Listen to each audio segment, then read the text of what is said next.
Hello everybody, welcome into my latest live video. Today is the 14th of July 2022. My name is Carey Holzman and thanks for joining me, and of course all the regulars in the chat room. Welcome in everybody. Getting a couple minutes early start just to I'm anxious, want to get started. That's why. So today I'm going to do an unboxing and overview of the Canon XF705 camcorder. We'll talk about how we got here. When I first started the YouTube channel, I was filming in standard definition. I don't think HD was a thing yet in 2008. Well, it probably was, but I don't know that YouTube was processing much HD if they were doing it at all.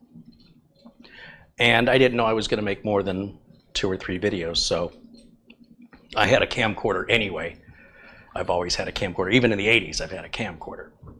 And, you know, using the in-camera microphone. And some of those videos, I think, are still up here on the channel from 2008. And they're in 4:3 aspect ratio, in standard definition, in-camera microphone. And it was fine for 2008.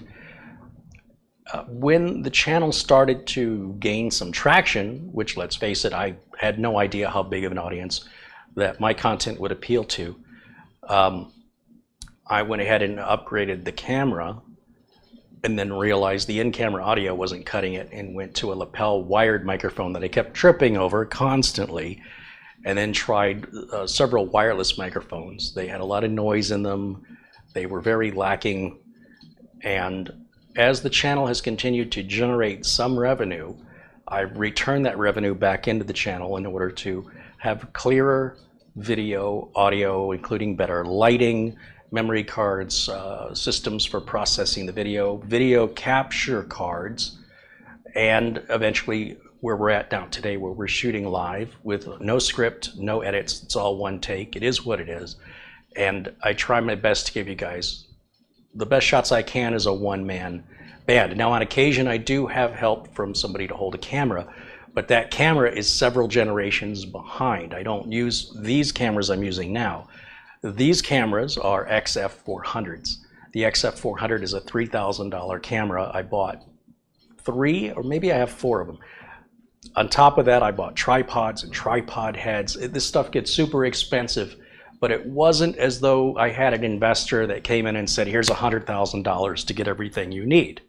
So in a way, it's cost me more because I've had to buy multiple versions of the same thing until I find what works. And having no experience in this type of production, I'm a computer technician. I'm not a videographer, video specialist. It's always been sort of a hobby. So it's required me to have to learn things like OBS and bit rates, everything from video gain and exposure to aperture and all this other stuff. And then audio is a whole nother thing. You could have somebody in a professional production studio who only does audio, somebody who only does lighting, somebody who only operates a camera, somebody who is only the on-camera talent, somebody who writes a script, somebody who decides when it's good enough, somebody to supervise everything's going okay. This is a tough one-man job to do, but I do it because I enjoy it, and the money isn't there to pay anybody. Like I'm doing okay, but I'm not rich, and it's sort of reached a point, the YouTube channel's growth has reached a point where it's kind of become very predictable and measurable, and at this rate the growth is extraordinarily slow. And so what do you do to make the growth better? Well, I think you got to make the video better, make the video clearer. Content is king. At the end of the day, if you've got good content, even if it looks like it was shot on a potato, people are going to view it. It's going to get passed around. But let's face it, if it's shot really well, that will improve the odds of people sitting through what may otherwise be very difficult to watch, even if the content is worth it. So in that vein, I'm always trying to improve. And of course, I could not have just been given $100,000 when I started to buy the equipment I have now, because it did not exist. The capture card that I have didn't exist. These level of cameras didn't exist. But the problem is, in the world of cameras, if you're not familiar with the world of cameras and photography, it's very expensive and it changes like fashion. Things go in and out of things get replaced very quickly, upgraded and improved. It's happening at an incredible pace. And so these XF400 cameras, which I don't think I've had 3 years, aren't even sold anymore. They're just gone. They don't make them. If somebody is selling them, they're leftover inventory. And so the cameras are getting bigger and heavier. And what's nicer about the bigger cameras is they require less light. You may not realize it, but the lighting here in Studio B is not good. I mean, it looks good if you're in Studio B, but on camera, whenever we go to the wireless camera, which is a couple generations behind, it has a smaller sensor behind the lens, and that requires more light. So whenever we go to that wireless camera, everything appears dimmer. Colors aren't as bright. The picture looks darker, even though the lighting in the room has not changed. So if we can go with a bigger sensor, we get better picture, more vivid picture, and we can shoot in low light situations, and even with these cameras, infrared. I did just when I was live, I was messing about to show you some of the power of the XF400s that I'm using. And what was fascinating to me is I can turn all the lights out in Studio B when the sun is down and I can barely see my hand in front of me, and you guys will see everything clearly. It will still seem a bit dark, but you will see better than what I can see here in the room. And these cameras shoot in infrared as well. So even if the room was pitch dark and I literally could not see my hand if I put it in front of me, you would be able to see it. Which is crazy that the person watching behind the camera can see better than the person in front of the camera, what's in front of the very person shooting. So that's how amazing this camera technology has become. Now the second thing is, of course, learning how to use it. So it's taken me a while to fidget with the XF400s to get the audio right. Boy, we struggle with the audio a long time. I've struggled with different microphones. This microphone alone is a $600 microphone, and the pack it connects to is a $600 pack. And then the batteries and the battery charger that I use, and I have to constantly recharge every time I shoot. I get about 8 hours life out of them, and then I have to be recharged. Well, I can't just wait until they're diminished, because I could be in the middle of a show. So at the end of a show, whether the show is 1 hour or 5 hours, whatever the live show happens to be, my routine is to remove the batteries, place them into the charger, charge them back up. And as you can imagine, these batteries don't last forever. And finding a system that works for me has been a process. And it's a process completely unrelated to what my videos are about, right? My videos are about computer repair, upgrades, do-it-yourself, building, exposing scams, things of that nature. So this has been an interesting learning process for me, and I've always been interested in it. And if I could have made a career in filmmaking early on, I did go to college for video editing in the 1980s, but that just didn't pan out because I was in Phoenix and all the job opportunities are in Los Angeles. Unless I wanted to make corporate training videos, which I have no interest in doing. So I've always had this interest, but it's expensive, and I never could justify the expense. And the more time I spent in my business, the less time I would have to play around with photography. And regular photography or videography, I've always been interested in it. So as we continue to grow the channel, I'm continuing to see what improvements might still be available. Ignorance is bliss. I'm happy with the XF400s, but could I be happier with a current model of camera? And that takes us to the subject of today's video. This is the Canon XF705. It is the flagship model. It is the most expensive model in the prosumer line of cameras. Beyond this, you go to professional cameras. So it's a big jump too. Professional cameras are about $25,000, and then you buy all your lenses and things separately. Everything's a la carte. It's very easy to get to $250,000 on a single camera for a professional production, and they're huge. So this is about, as of July 2022, this is about as good of a camera as I can buy for this purpose, right? For shooting YouTube videos. Now, YouTube is going to degrade the videos, right? They're going to reduce the bit rate. They're going to compress the heck out of it because they have to store it and they have to distribute it. So at a certain point, there's no point in sending out a higher bit rate that's only going to be compressed down. But if we're going to improve the depth of field, if we're going to improve the vividness of the camera, like HDR, if we can improve the focusing time so things happen faster, we can always improve low light. Even though there's no complaint about the low light capture on these cameras, as you can see, lighting looks great with these cameras. That's not to say it couldn't be better. On the other hand, maybe there'll be no noticeable difference. I just heard my phone beep, which means bad Carey didn't silence his phone. So let me silence this so it won't bother us during the broadcast here.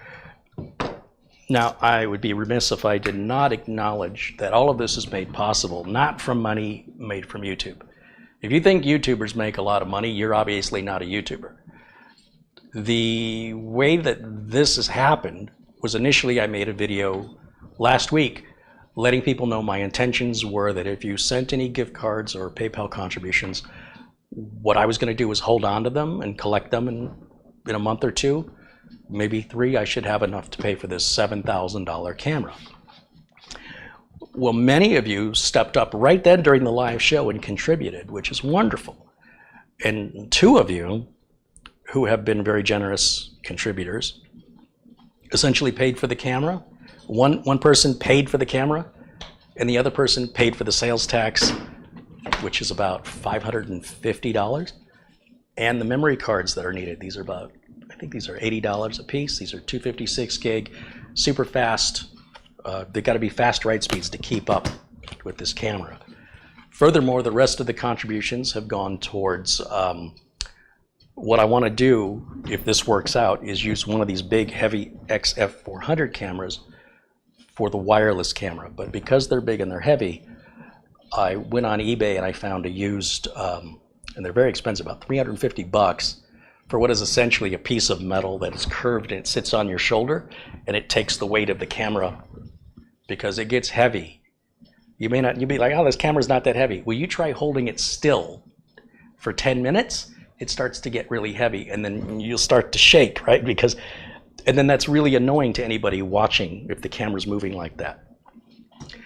I'm hoping that will make it possible to use the XF400, one of the XF400s that I've got here, for the close-ups, and then the one we're using for the close-ups, we just retire that because it's just, it was a great camera. But when you're comparing it to these cameras, when I switch to it, it's very obvious I've switched to a lesser quality camera. And I can't anticipate, buying more than one of these. It would seem overkill for my needs, even if it's improved. The 3 XF400s I've got now, I pretty much only turn on one of them, sometimes 2, very rarely, because I'm a single, I'm doing this by myself. I don't have generally somebody to hold the camera, so the best I can do is have multiple angles and switch between them. But it's really distracting from me trying to present the information to you when I've got to turn around and click the right button to go to the right camera, and then I forget and I'm talking to the wrong camera, and there's nobody here to tell me that. The chat room might be telling me, but if I'm focused on what I'm doing, it's just a lot for a one-man band. So my thanks to the community for essentially making this happen in a week for what I was anticipating would be a couple of months of just saving and waiting. I had no idea that was going to happen, and I can't thank everybody who has contributed both in that specific video and also in the past, because it's because of the audience, not because, well, there are a couple sponsors that have helped. It's really the community that made this happen as quickly as it had within us. I want to highlight 2 individuals, Peter Laycock and John Wilson. You'll see them in the chat room regularly. These 2 gentlemen have been very generous to the channel. They would be as close as I have to something like a benefactor. They ask for nothing, and they want to encourage me to make more content. So, but not just them, also even the people who watch and who are supportive and kind, the people who participate in the chat room, all of it matters, and it all adds up to create this whole community which is why I put the effort forth to try and keep improving it. So, however, whatever role you're playing in the community, it's an important one. Nobody is, I'm not putting people on a ladder and saying some people are more important than the other. I will say that people who are kind and supportive are more valuable to me than people who are challenging, negative, or otherwise disruptive. With all that out of the way, and I'm doing this all live, I have not so much as opened this box to take a peek. We will experience it together because that's how it should be. As I mentioned, if this thing turns out to be a big mistake, if there's no improvement, or if the improvement is so minor as to be unnoticeable, I fully intend to send it back and use the money for other things the studio can benefit from. There's no shortage of stuff available. So, I mean, I can't tell you, for example, what, but I'm sure there's something. All right, let's see what we got here. First of all, it's the biggest box any camera I've ever purchased has come in. Every camera has been bigger, right? The XF400s we're using, it's a pretty sizable camera. In fact, I can show you here. I've got a spare one over here, just so we have something to compare it to. Like I said, I'm very happy with these cameras, but they are no longer supported. They're no longer offered. And I don't have any complaints really, but it's a pretty big camera. I like that it's got the dual XLR inputs, and I need these. My wireless pack is on input 1, and the other my wireless pack that, for example, Mitch might use or a guest might use, it's critical. All the camera's audio, all the audio in the video is being processed through the camera. If I process the audio through the computer, then we might have a sync issue that I'll have to deal with, which is really annoying when the lips don't match the audio. So there's a superior audio processor in these cameras compared to like what a regular computer sound card would do. And it carries it all out through the single HDMI cable. On top of that, where this camera is also superior to past models, is I have the individual controls for input 1 and input 2 here on the side. And this entire handle comes off. We can unscrew these 2 screws. This whole handle comes off, makes the camera more portable.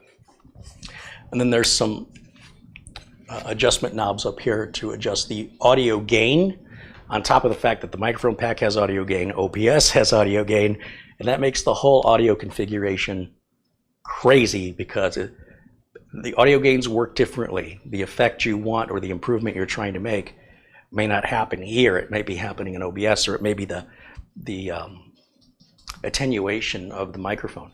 So it's a combination of setting these things, and without any audio background, it's an experiment, right? You just try it and see how it goes.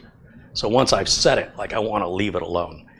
These cameras are also designed where they'll have a record button here in the back. So if you were to hold this and shoot like this, you can start and stop the recording with your thumb.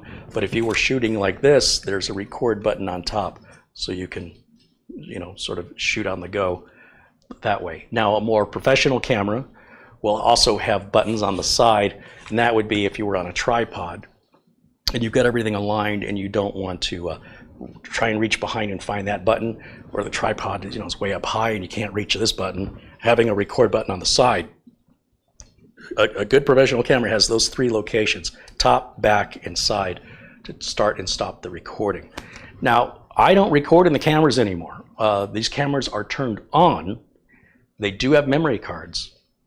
However, when I'm broadcasting to you, and you may not be aware of this, there is an HDMI cable that plugs into the side of the camera. It goes into a capture card here on the streaming computer, and everything is done through OBS, including recording the file. Now, the benefit to this, of course, is if I'm switching inputs during the live stream, if I'm going to go to a desktop to show you the desktop of a computer, or I want to do picture-in-picture, each camera has HDMI out, or the computer has HDMI out. The capture card has 4 inputs, and we can run 4 simultaneous inputs on the screen at the same time and record it locally on the computer. never once using the camera memory cards. Where that isn't good is if we wanted to do any post-production.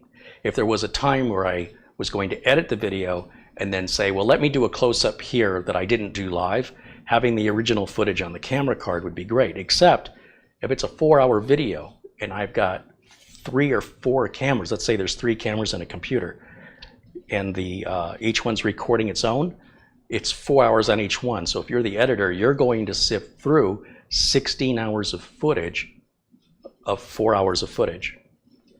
And the goal of the editor is to reduce that down to a more watchable length. And it's going to take a video editor an extraordinary amount of time and work. And what ends up happening on YouTube is once you put all that time and effort into it, you'll never get the views on it. Well, I never have, of what the original imperfect video originally shot ever got. If there was a piece of it that you wanted to make into a quick little 3-minute video, again, if you could find it, there's a benefit, but it's just a lot of work. And then what do? Do you store those files indefinitely? They're raw video files. They're huge. The OBS file's much, much smaller, much more manageable. So that's, if you're curious about the technical side of things, how I'm doing it. However, I still like to sometimes shoot either on location or pre-record where I want to record on the memory cards. Now these cameras, all these cameras have 2 memory cards, and it's pretty interesting that if you fill both memory slots, you can configure one to back up automatically. It's like a RAID 1, so if a memory card should fail, you haven't lost your footage. The memory cards are expensive, so generally I only have 1 memory card, and there's 256 gigs only because the amount of footage you can store on the card is eaten up very quickly. So at the time, 256 was the most I could reasonably afford to spend. And so I wanted the same for all the cameras. You'll notice this battery has a brand new, I put a date on it. And you'll see it's got July of 22. This battery prematurely died. This is my newest XF400. And it's in a little wonky shape. I don't know why. The door doesn't open right, doesn't feel right. And the battery will only hold 20 minutes.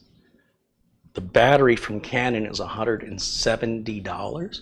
There are knockoff batteries that are a lot cheaper, but I don't want to risk a cheap battery on a $3,000 camera. So the cameras are actually $2,500. They were on sale. But you know, I don't want to put a $60 battery because I'm too cheap to buy the $170 battery. Also, they're made in China versus these batteries, and this equipment is all made in Japan, and they may not have the lifespan. Having said that, I don't know why the good battery from Japan has failed so early. I am primarily plugged into power, so I don't have to deal with the batteries.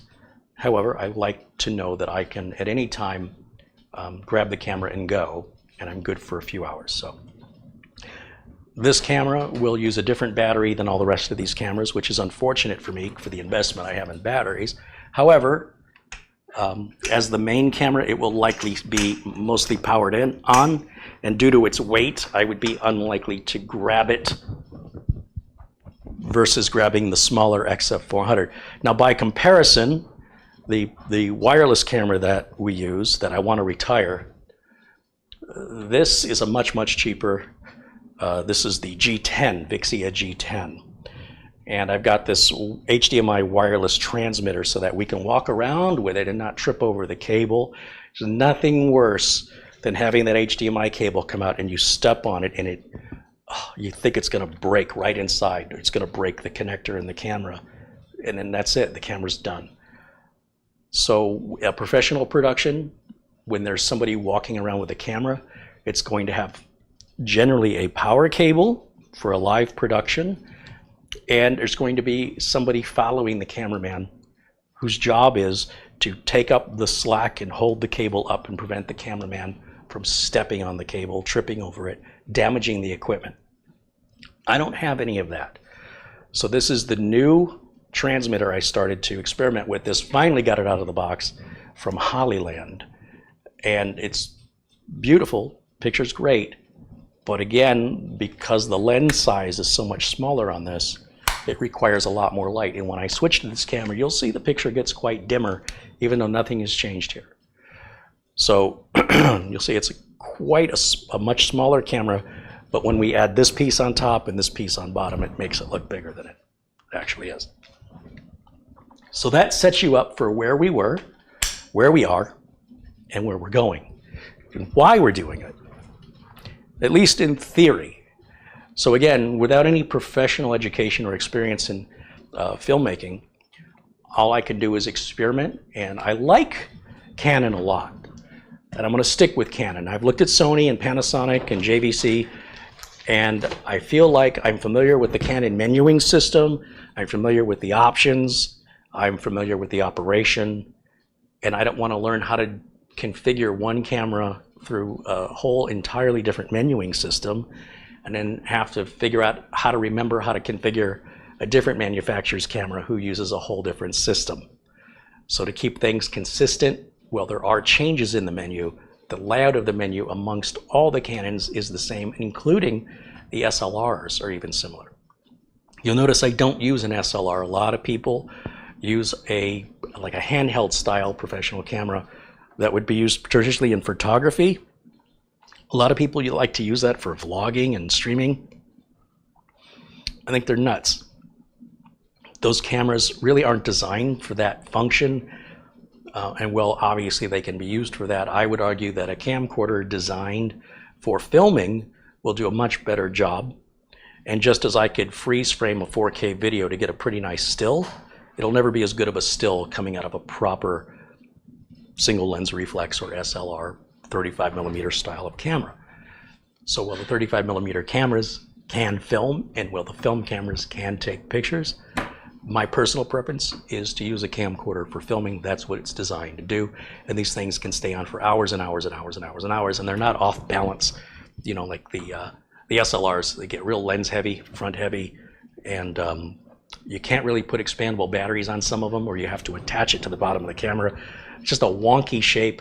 I guess it's fine if it's sitting on a tripod, but it's very difficult to walk around with it.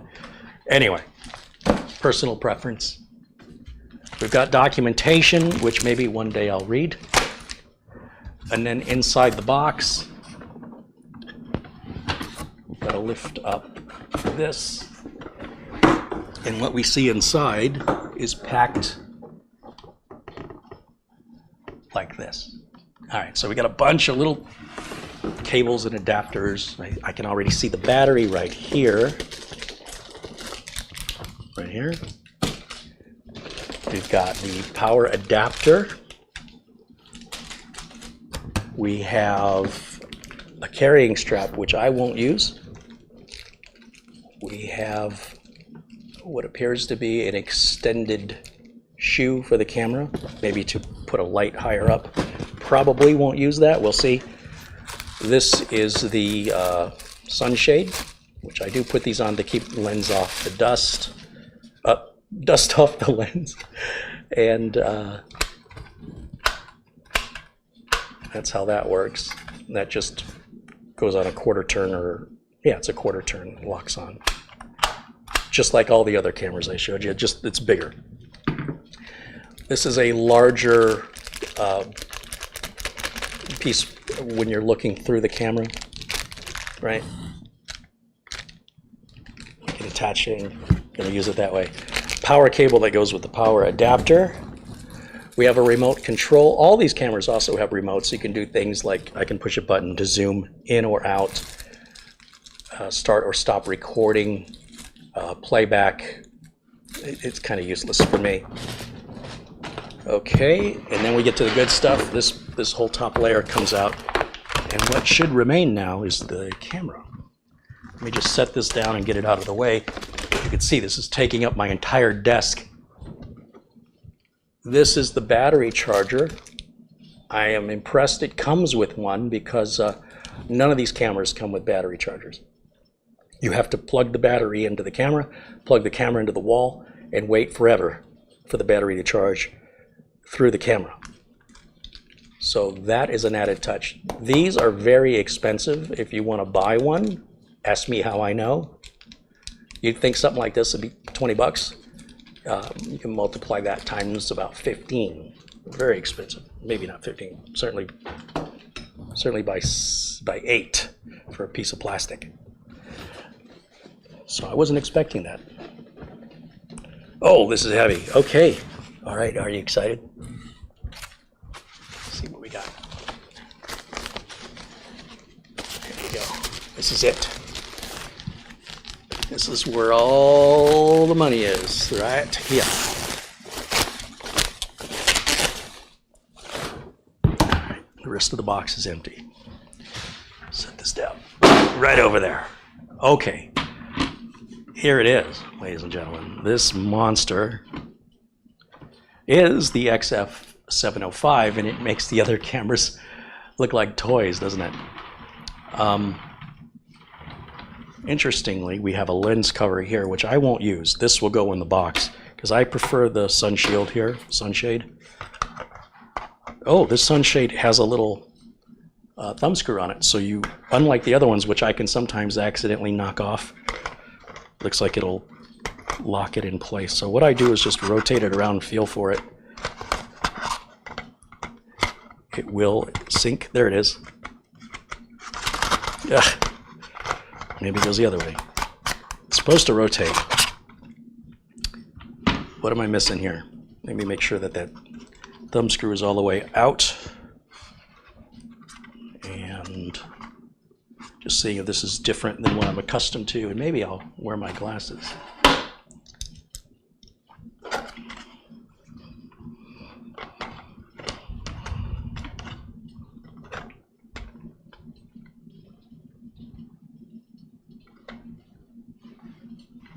Sometimes there's arrows or indicators.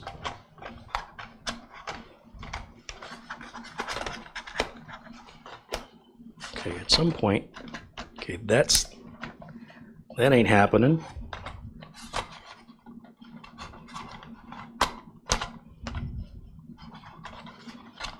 So it looks like where it's seating, it's hard to tell.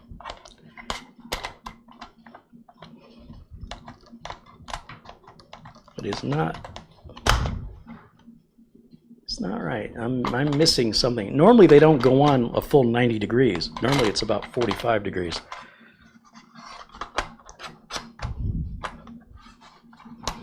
All these cameras should have basic, same basic operation here.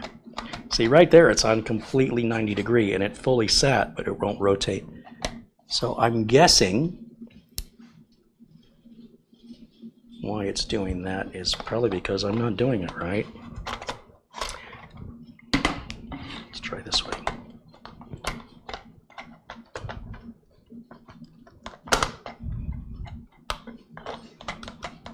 Something is preventing me from rotating it.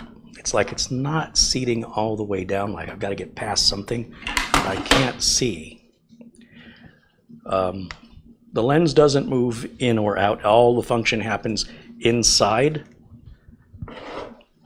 and I didn't expect this to be this challenging. You can tell when it's seated, but I'll tell you what, where I'm having the trouble, that screw has to come all the way out. That's why. Then it rotates, and then where'd the screw go? Then we tighten that screw back up.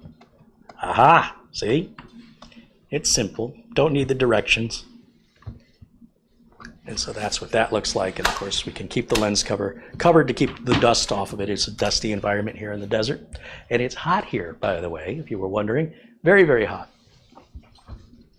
I was visually looking at the screw on the thumb screw there just to see if it was possibly getting in the way. It didn't look like it was getting in the way. I think I need better glasses. We could put the battery in it right now. Ideally, you want to charge up any batteries right away. It is a big, big battery. Now, I don't know what kind of life we're going to get out of this. This is a BP-A30. I know Amazon has a compatible A60 that, you know, again, I said I didn't want to buy cheap batteries for expensive cameras, but this one looks like it's reviewed really well. we'll see what kind of life I get out of this, but it might be possible I can double the life for $100 with the off-brand battery. I don't know what the actual Canon would cost.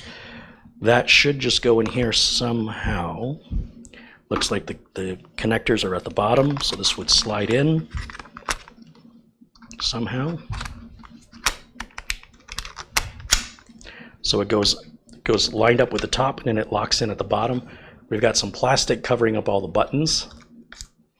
And then let's move this camera closer, and I'll show you what these buttons are. Well, we'll look together, because I don't even know what they are. Okay. A shout out and a thank you to the contributors who I have not been paying attention to. Leslie Cappins joins us and becomes a member of our tech community. Thank you so much, Leslie, for joining us here in the Tech Club. Marty OL contributes $20. Right on, Marty, thank you.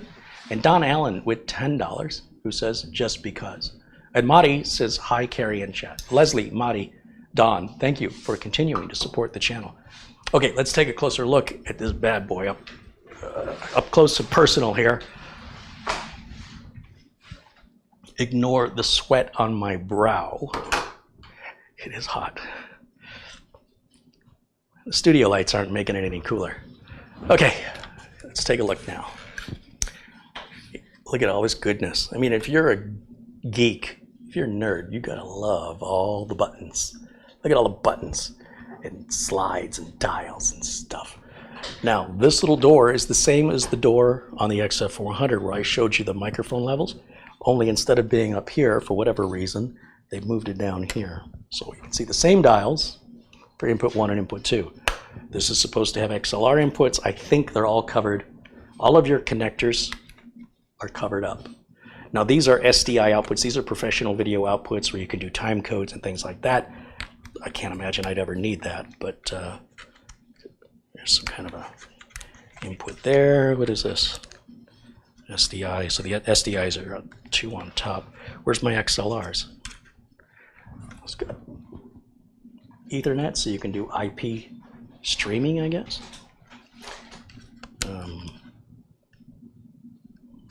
RF adapter. There's my HDMI out that I need right there.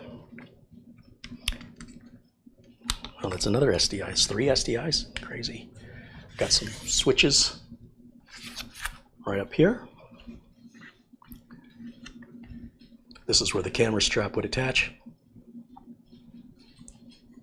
More options here where you're sourcing your microphone. Either an internal microphone built into the camera, a microphone you're plugging into the camera, or a line input. Got the record button on the top. Menu features and other features where if you're operating the camera, you can do all that from the top instead of having to do it from the side, which drives me crazy on the XF400 because sometimes I accidentally hit the playback button and it takes me out of record mode, and it's upsetting. This looks like where our memory cards are going to go. Memory card 1, memory card 2. Our main power on is right here, which is where it's located on all these cameras. And I'm sure more that I like that the eyepiece is adjustable, so you could, if you're holding the camera lower, you can have that option. And of course that bigger rubber piece here for the eye, for somebody that wants that for comfort. And this thing is already getting quite heavy, and I haven't even, and I'm not even holding it at where you would hold it if you were shooting. Honestly, it's got to be 8 or 9 pounds, and that adds up rather quickly. These are our mounts, thank goodness, for the tripod. So the tripod do all the work. It looks like some pretty quality buttons down here too. Look at that. They're like metal. All right, so it looks like you're seeing where the money's going anyway. Up here, these are the 2 built-in microphones. There's a left and a right. If you notice, there's little windscreens up there. I think what I'd like to do, let's grab the memory cards here. That's a workout. Let's pop these memory cards in so I don't get an error. You can get past the error, but it's just a slight delay, and I don't have the patience for it. So again, I will put both memory cards in. You only need 1 memory card, by the way. trying to do this right out of the gate. And I want to show people that when they're contributing in this channel, that they can see what they're contributing towards. There's a link for this camera in the video notes. You can see what I paid. In fact, I dare you to find a cheaper price. Certainly unless it's refurbished or something. So people can see everything is honest and transparent here on the channel. If anything is not, it's not intentional, and if somebody were to ask about it, I'd be happy to explain it. But I think I'm very transparent and very honest with where the money goes and how much this stuff costs and why it's important to me to continue to try and improve. The community's up to you, right? You guys make the community. I can't really do much to improve the community, but I can do what I can to improve the video and audio clarity so that the lessons, I hope, are easier to understand if you're more of a visual learner, as I am.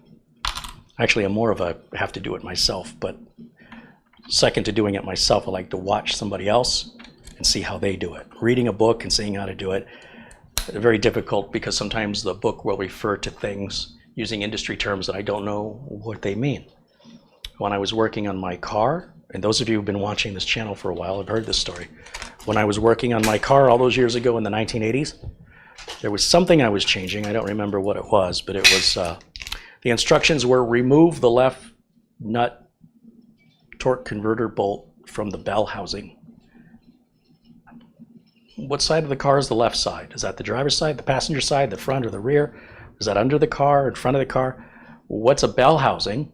And what does a torque converter bolt nut look like? Every step of that instruction made no sense. And I thought I'd be smart and read the installation instructions and do them backwards. So when I turned the page, I knew I was in trouble because the installation instructions were just one step. And it said, installation is opposite of removal. I was no better reading the manual than before I had the manual for that particular issue.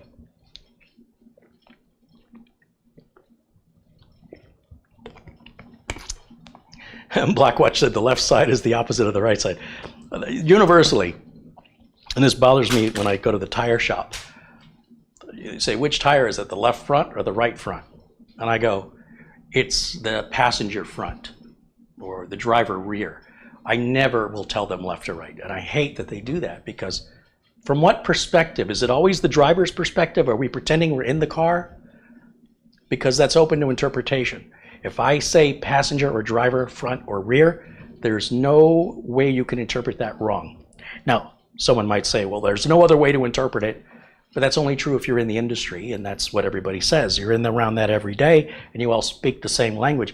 But coming in as a customer who doesn't speak that language, I don't want to adapt to it. And there's no reason to. We can just be clearer. All right, so let's put a shoe on this. A shoe is the thing that allows us to put it on a tripod. Let's hook it up live. Just how it comes and see what you guys think of the picture quality. I'll leave the main XF400 hooked up. We'll grab the second XF400 and we'll take the tripod head off of it. This is going to be a little complicated. These tripod heads were also upgraded to more professional tripod heads. And I got to remember how they come apart. All right, well, wish me luck on this. You guys may not see tripod heads like this unless you're dealing with more professional equipment. No, you know what? I stand corrected. The tripod head stays. It does have a traditional hot shoe. Gosh darn it. I had it all perfect too. See, again, because I don't, pretty much when I set this equipment up, it stays the way, I don't change it. So then I forget how to change it. All right, this is easy. So this is the little shoe. This is what we call it. This is a shoe, but this up here is called also a shoe. This shoe here is a cold shoe. There's no power. It plugs into a hot shoe back here that gives this power, or it would give a light or anything else. So a hot shoe has power. Cold shoe is just the socket. And then, of course, a tripod shoe right here. And what we do is we just unscrew that from the bottom of the camera. And ideally, this will become the new wireless camera if all works out. Look at the difference. Look at this. So, $3,000 camera, $7,000 camera. And even the lighting in that, because it's black, it is a little bit not as vivid as I'd like it to be. But it's twice the camera and almost 3 times the price, right? Let's find out why. First thing I noticed, this hole is bigger. Because it's a bigger, heavier camera, it can use a more heavy-duty shoe. These are 1/4 inch. That's obviously bigger. But it does appear to have the smaller size here, which I'm going to guess will be fine. Now the bottom of the shoe can be a little confusing to put on. These are pretty nice because they do have little arrows that indicate which side faces the lens, which it looks like I have backwards. And then you want to get it straight, and we'll tighten that down. I've already tightened it too much. Straight and then tight. Okay, now this will go, oh my gosh, it's heavy. We'll put that up here onto the tripod head. Holy cow, that is a big, big camera. And did I put the shoe on backwards? I really should wear my glasses. Yeah, I did. I had it right the first time. So the shoe goes this way.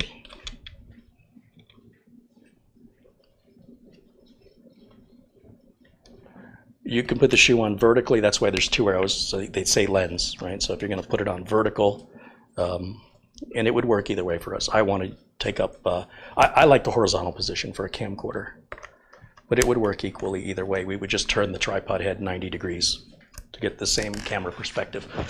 Okay, now let me try to put this back in here. It should fit in there now. Oh, that's much better. I want to, I'm sure these power adapters are not compatible. I don't want to find out the hard way. I can't believe what a toy this looks like now. Oh my gosh, this has completely changed my perspective. I used to think these were the big cameras. This is nothing. This weighs nothing. What is this, 3 pounds? Oh my gosh, this has completely changed my view. All right. Wow. Even just looking at it, holy cow, that feels like a real camera. This is getting serious stuff here. So let's get the power adapter out. Let's give it some juice.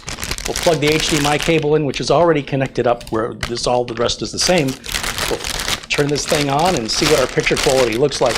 Now bear in mind, I can probably, through some configuration and optimization, improve the picture quality. But just to see what the default settings are, which are going to be mostly everything set to automatic, it's quite possible automatic does better than what I can do. I see Zdravko in the chat, and Zdravko also had contributed towards the camera as well. Joseph Hawkins says it won't bounce very well if you drop it. Neither will you. I might be a little overly protective with my new camera. It ain't gonna get dropped. And that's why I secured on this tripod. If you see the tripod I'm using, it ain't going nowhere. This thing will go through an earthquake and it'll film it. But you're right, it would not withstand, because it's a heavier camera, it's gonna fall harder. And because it's an expensive camera, probably a lot more to break. And because there's more to break, it's probably a lot more expensive to fix. All right, now instantly, one of the first things I notice is this power supply doesn't seem as heavy duty as the power supply on the XF. If we look at the cables on the XF400 that are powering, pretty thick round barrel connector. It's a very thick cable, which is good. If you look at this one, it's kind of a cheap, thin power connector, also with the barrel connector. Now I've not checked the wattage readings. They might be the same. They might be providing the same amount of power, right? Because the electronics on the inside may not be consuming any more power, but I don't want to mess with this. Don't play around with power adapters on your electronic devices. Just because the connector fits, you should know by now. Doesn't mean it's the right adapter, and if the polarity is wrong or the voltage is wrong, you fry the equipment and potentially fry the adapter. I do like that these adapters do say Canon, but I'll probably put a label on it and I'll put XF705 just so I don't make the mistake of plugging it into one of the XF400s. So let me figure out where this goes on the camera. I never did see that. I know it's on here somewhere. It's probably on the back. Bear with me here. I know you can't see what I'm doing. Where does it go? Power, power, power. Okay, I need the HDMI out. Oh, that's interesting. All these cameras have a it's like a mini HDMI. So the cables I use are all mini HDMI to HDMI because the capture card is HDMI inputs. This camera has a full-size HDMI connector on it, which is good, but it's also bad because now I have to run another cable. That's all right. I only have to run it once. What did I... Oh, there's input 2 up at the top. Where's input 1? Sorry, I'm talking to myself. That's the XLR input number 2, but why is it on its own? And where the heck is input 1? That doesn't matter. I don't know where the power cable goes. Give me just a second. I'm gonna have to get my glasses. Hey, there's Planet Cryos, who became a member for 3 months. It says, hello, Carey and chat. How is everyone? Michael Dane became a supporter. And $25 comes in through Super Chat from Planet Cryos. It says, camera support. Right on. Well, thanks, guys. Thanks for becoming supporters, and thanks for contributing to the channel. But the proof is in the pudding as to whether this is worth all the trouble here. Somewhere there is a power input on this camera.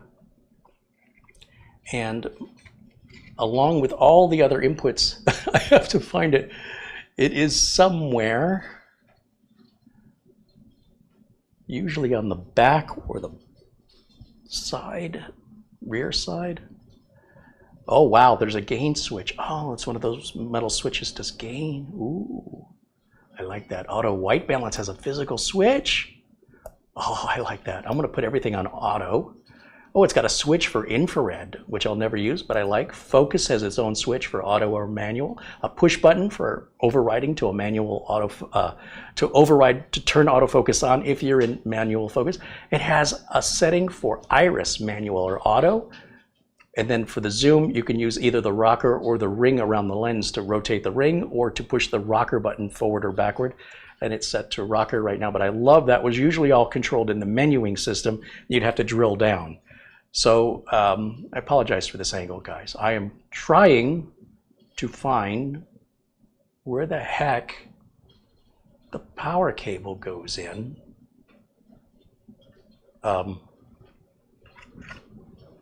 No. That's not it. That's not it. Where the heck? Well, they've hidden it very well. I will tell you that. Amongst the sea of buttons, dials, and switches. Oh, it's got a key lock switch. That's pretty cool. That prevents you from accidentally hitting the playback button when you're recording. Remember I complained about that? If you basically lock the buttons so they won't function. That's a pretty important feature for me. I would think that this input would be on the back. That's a remote. This is remote B. This is headphones. This is video. This is time code.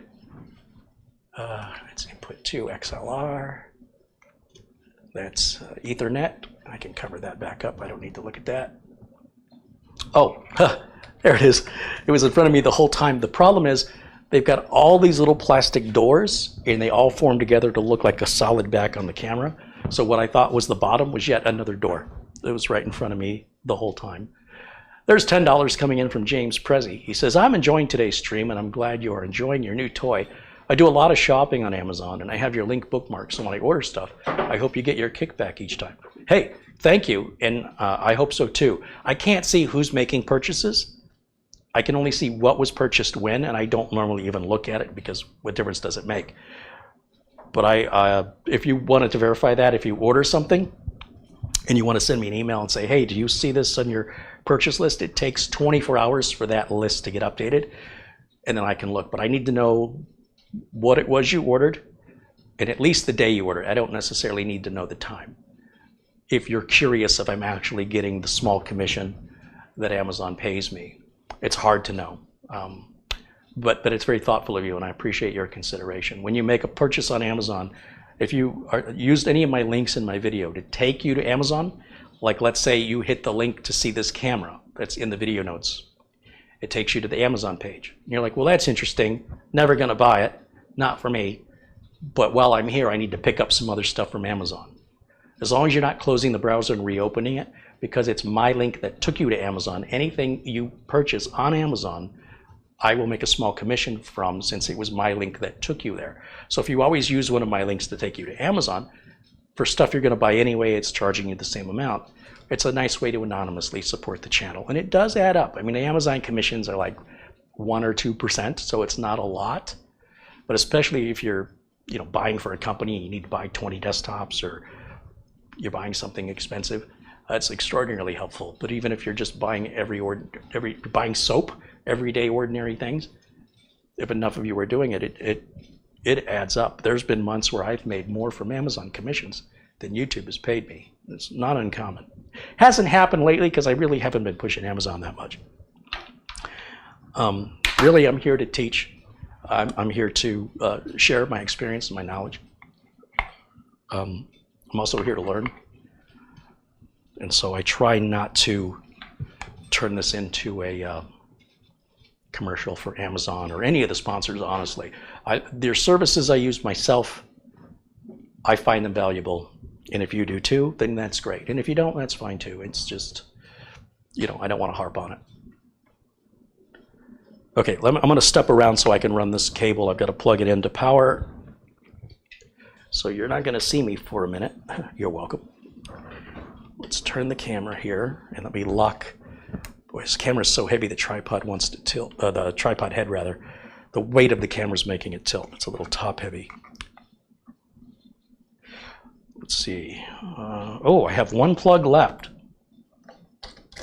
Lucky me. And then what I'll do is I'll wrap the cable around the leg of the tripod, so in case somebody trips on the cable or something were to fall, it won't rip the power connector from the socket of the camera. Instead, it'll put all of the stress on the cable,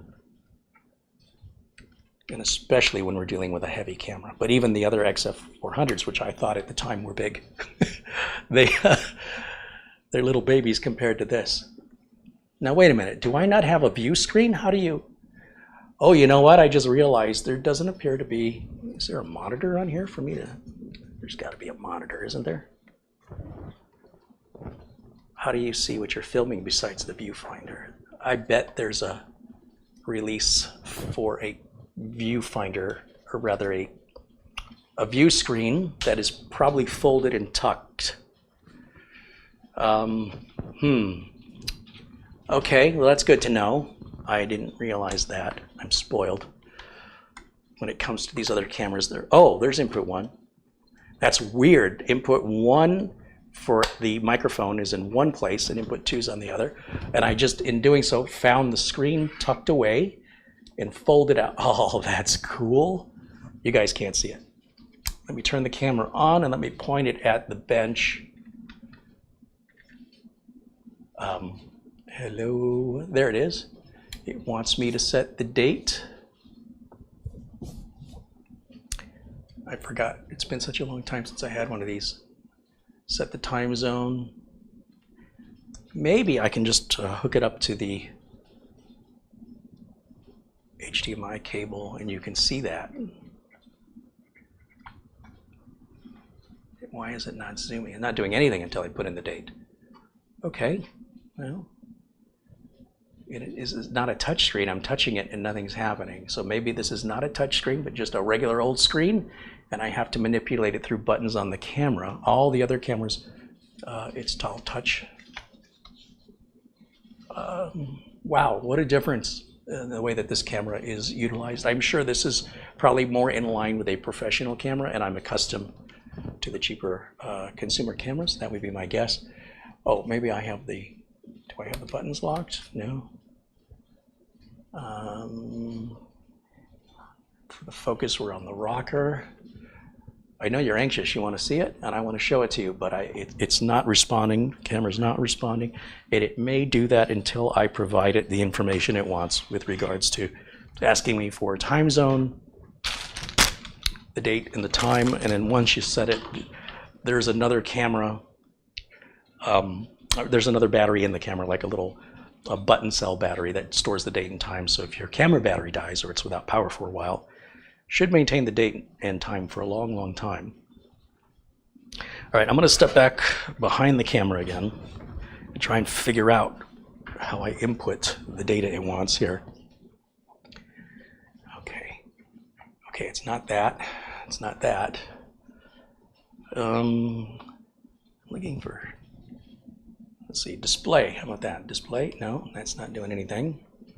It says I've got 212 minutes on a 256 gig memory card. Camera is on. Buttons are unlocked. Everything is on auto.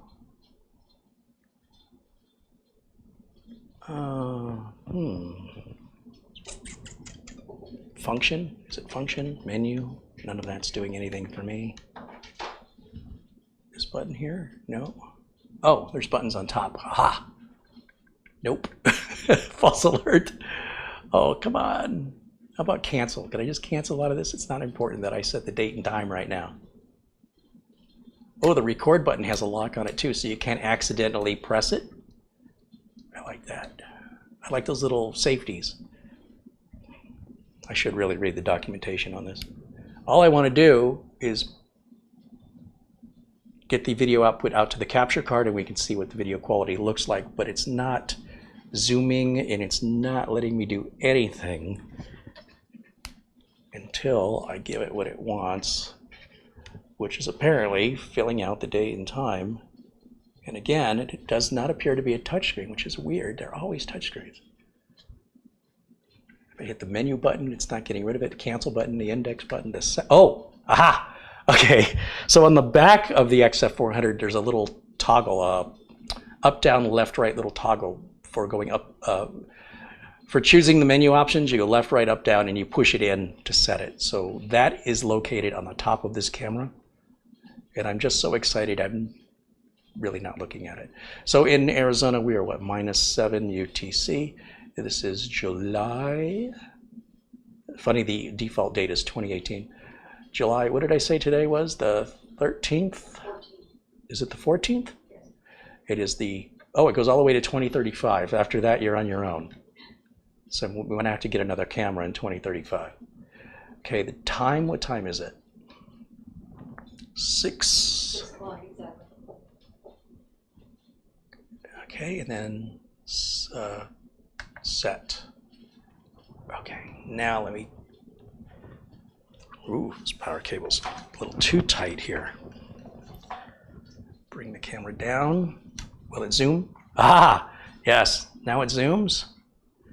Okay, finally, all I need now is an HDMI cable, just a normal, ordinary HDMI cable, which is shocking because I've never been able to use an ordinary HDMI cable before. I always have to use the mini to mini HDMI to normal HDMI. So now I can step back in front of the camera momentarily. I think, I always have these laying around, by the way. I think this will work. Well, I think it's long enough, that's my concern. Mark Gaines with a 30-pound contribution says it's a pity your Amazon links do not work in the UK. I will focus more on getting Amazon links in other countries. The vast majority, 48%, 49% of my viewers are in the United States. And I don't really know the availability of parts. They may not be such a good deal in another country, I don't know. However, it is something that's been brought up numerous times, and I just haven't had time to look into it. Amazon is also supposed to have a one-click solution for that, which I still haven't figured out because I haven't taken the time to figure it out. All right, let me follow this cable now. I've got all kinds of cables across the floor. I want to make sure I'm unplugging the right cable. So this should be camera 2. So in theory, okay, in theory it should be this one. See if I unplug everything. I will plug this HDMI cable into number 2. This is in the camera 2 position. And this is going to go into this, oh geez, as if my studio wasn't crowded enough. I've just made it 10 times worse. I'll clean it up when we're off, you know, but I just, for now, just enough to get it hooked up, and we'll make it look pretty later. I'm sure later will come at some point. Okay, so the HDMI cable is going to go back here. Okay. Okay. Let me zoom this in a little bit more. Wow, I gotta tilt that down big time. All right, I think we're ready. If I don't trip over all these cables and break any bones and knock the camera over. Just knocked over a bunch of power supply cables I have with a case. That's how I organize things. And belongs in its own pile. Okay. Okay. So we'll keep audio running off the XF400. This is strictly going to be what the video looks like. We're gonna, again, you won't notice any difference in audio because we're not, whenever I change video inputs, I always keep the audio input on camera 1. I'm hoping the new camera will become camera 1. Take a good look at the brightness, the colors. You want to come around here and look at this? Because when I make the switch, I'm hoping it should be a marked improvement. I'm hoping the picture is brighter. I'm hoping the colors are more vivid. And I think the angle of the camera is wider, far wider, in fact. I've got it zoomed in. So here we go over to camera 2 and all for nothing. Let me just make sure I've got it right.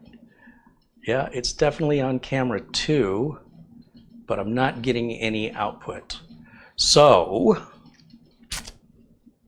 there's probably a menu setting to turn HDMI output on. I know the XF400 has that.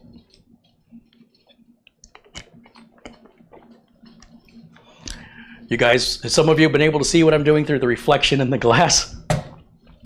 Very clever. That's why I always make sure I wear pants when I'm filming. You laugh, but it's not that the thought hasn't occurred to me. How would they know? Oh, you'd be surprised now they'll know in ways you never thought of. What a spectacular way to end a YouTube career. I was too lazy to put on pants. It's not that funny. Okay. Okay, so I need to look at the menu. Let's see, function. It's not function. Okay, give me just, I appreciate your patience, guys. This is all part of what I'm talking about when it comes to the technical side of making YouTube videos. There's a whole career strictly in learning how to use the equipment and to optimize the equipment. I'm just learning how to use it. I'm not necessarily, you know, even when I'm optimizing it, I'm sure a professional like Photo Ray, for example, who is very familiar with cameras, could do a much better job than me, but I just want it to be functional. Where's my menu button? Okay, here's menu. Here we go. Okay. Yeah, it's definitely not a touch screen. That's gonna get something used to. And, oh wow, this thing has a ton of menu options. I probably should have grabbed my glasses, but let's see if I can. Oh boy, oh boy, oh boy, oh boy. This has some menu settings I don't even know what they do. IP streaming, you're not going to use that. It's all for the LCD screen, brightness, image format, frame rate. Whoa, 60 frames. We don't need to shoot at 60 frames. We need to, maybe that's part of my problem. Maybe it is outputting out the HDMI cable, but at 30 frames per second. And then if it's outputting it at 60, the capture card may not be able to capture it. I'll leave the camera in 4K mode. What I'm looking for is an HDMI output. Shutter increment I don't care about. Time zone, that's all set. Language is English. And then there's a sub menu. Okay, these are customizing camera settings. Not interested. More interested in the HDMI output. Oh my gosh, this one menu item has 6 sub menus. Here it is, peaking HDMI, no, that's input, I want output.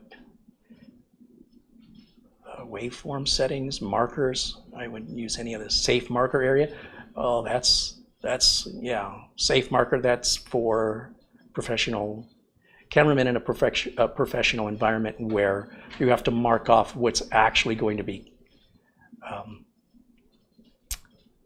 You're not recording everything on the screen, you're recording within an area of the screen. I'm not sure why they do that. I don't see that's custom picture settings. I don't care about that. Light metering response, gain, autofocus framing, autofocus speed is normal, autofocus response is normal. Automatically find a face, if it sees a face, to focus on that face. High speed zoom is off, digital zoom is off.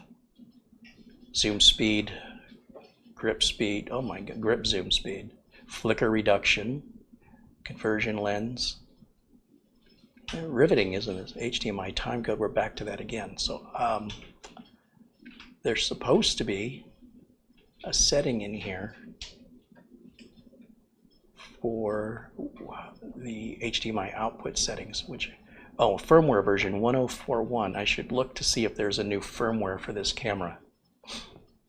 I would just type in XF705 firmware update into Google, and it should pull up Canon's website and show us the support page. All right, well, maybe let's just start here. Maybe just putting that frame rate down to 30 instead of 60.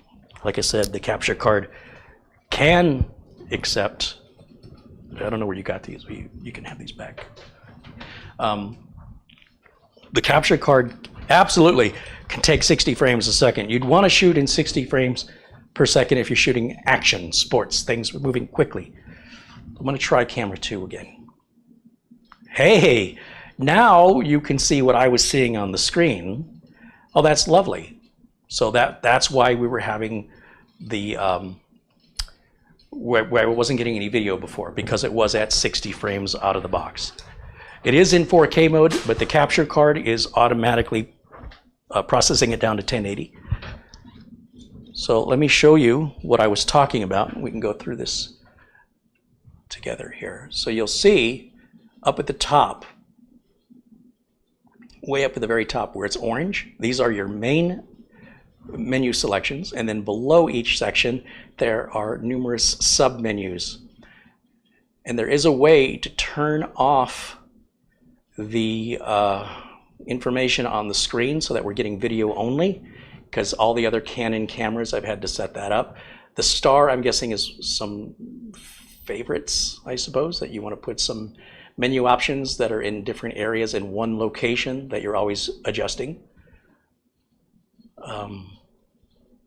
And it normally was in the wrench area right here on the other cameras. So I just want to go a little slower through this. It's adjusted it to 1080. Maybe the camera responded to the, oh, okay, it's the recording on the memory card that's set to 4K. The SDI output, I really don't need that on. We can turn that off. 3G SDI mapping scan mode would be, I'm guessing, oh, I don't even know what that is. Never mind, I thought I knew what that was. Don't need any of that. Time code, not interested in time code. We're not that fancy yet.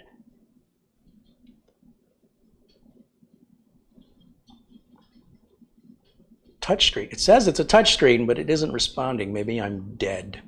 I guess this will turn the LED on the camera to let you know when it's recording, whether or not you want that feature.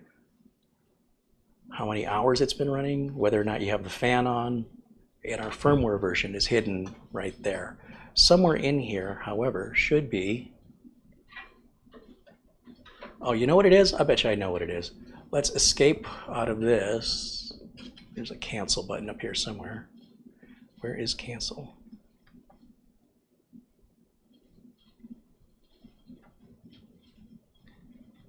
I can't, because all these buttons are on the top of the camera and the camera is up higher than I am tall.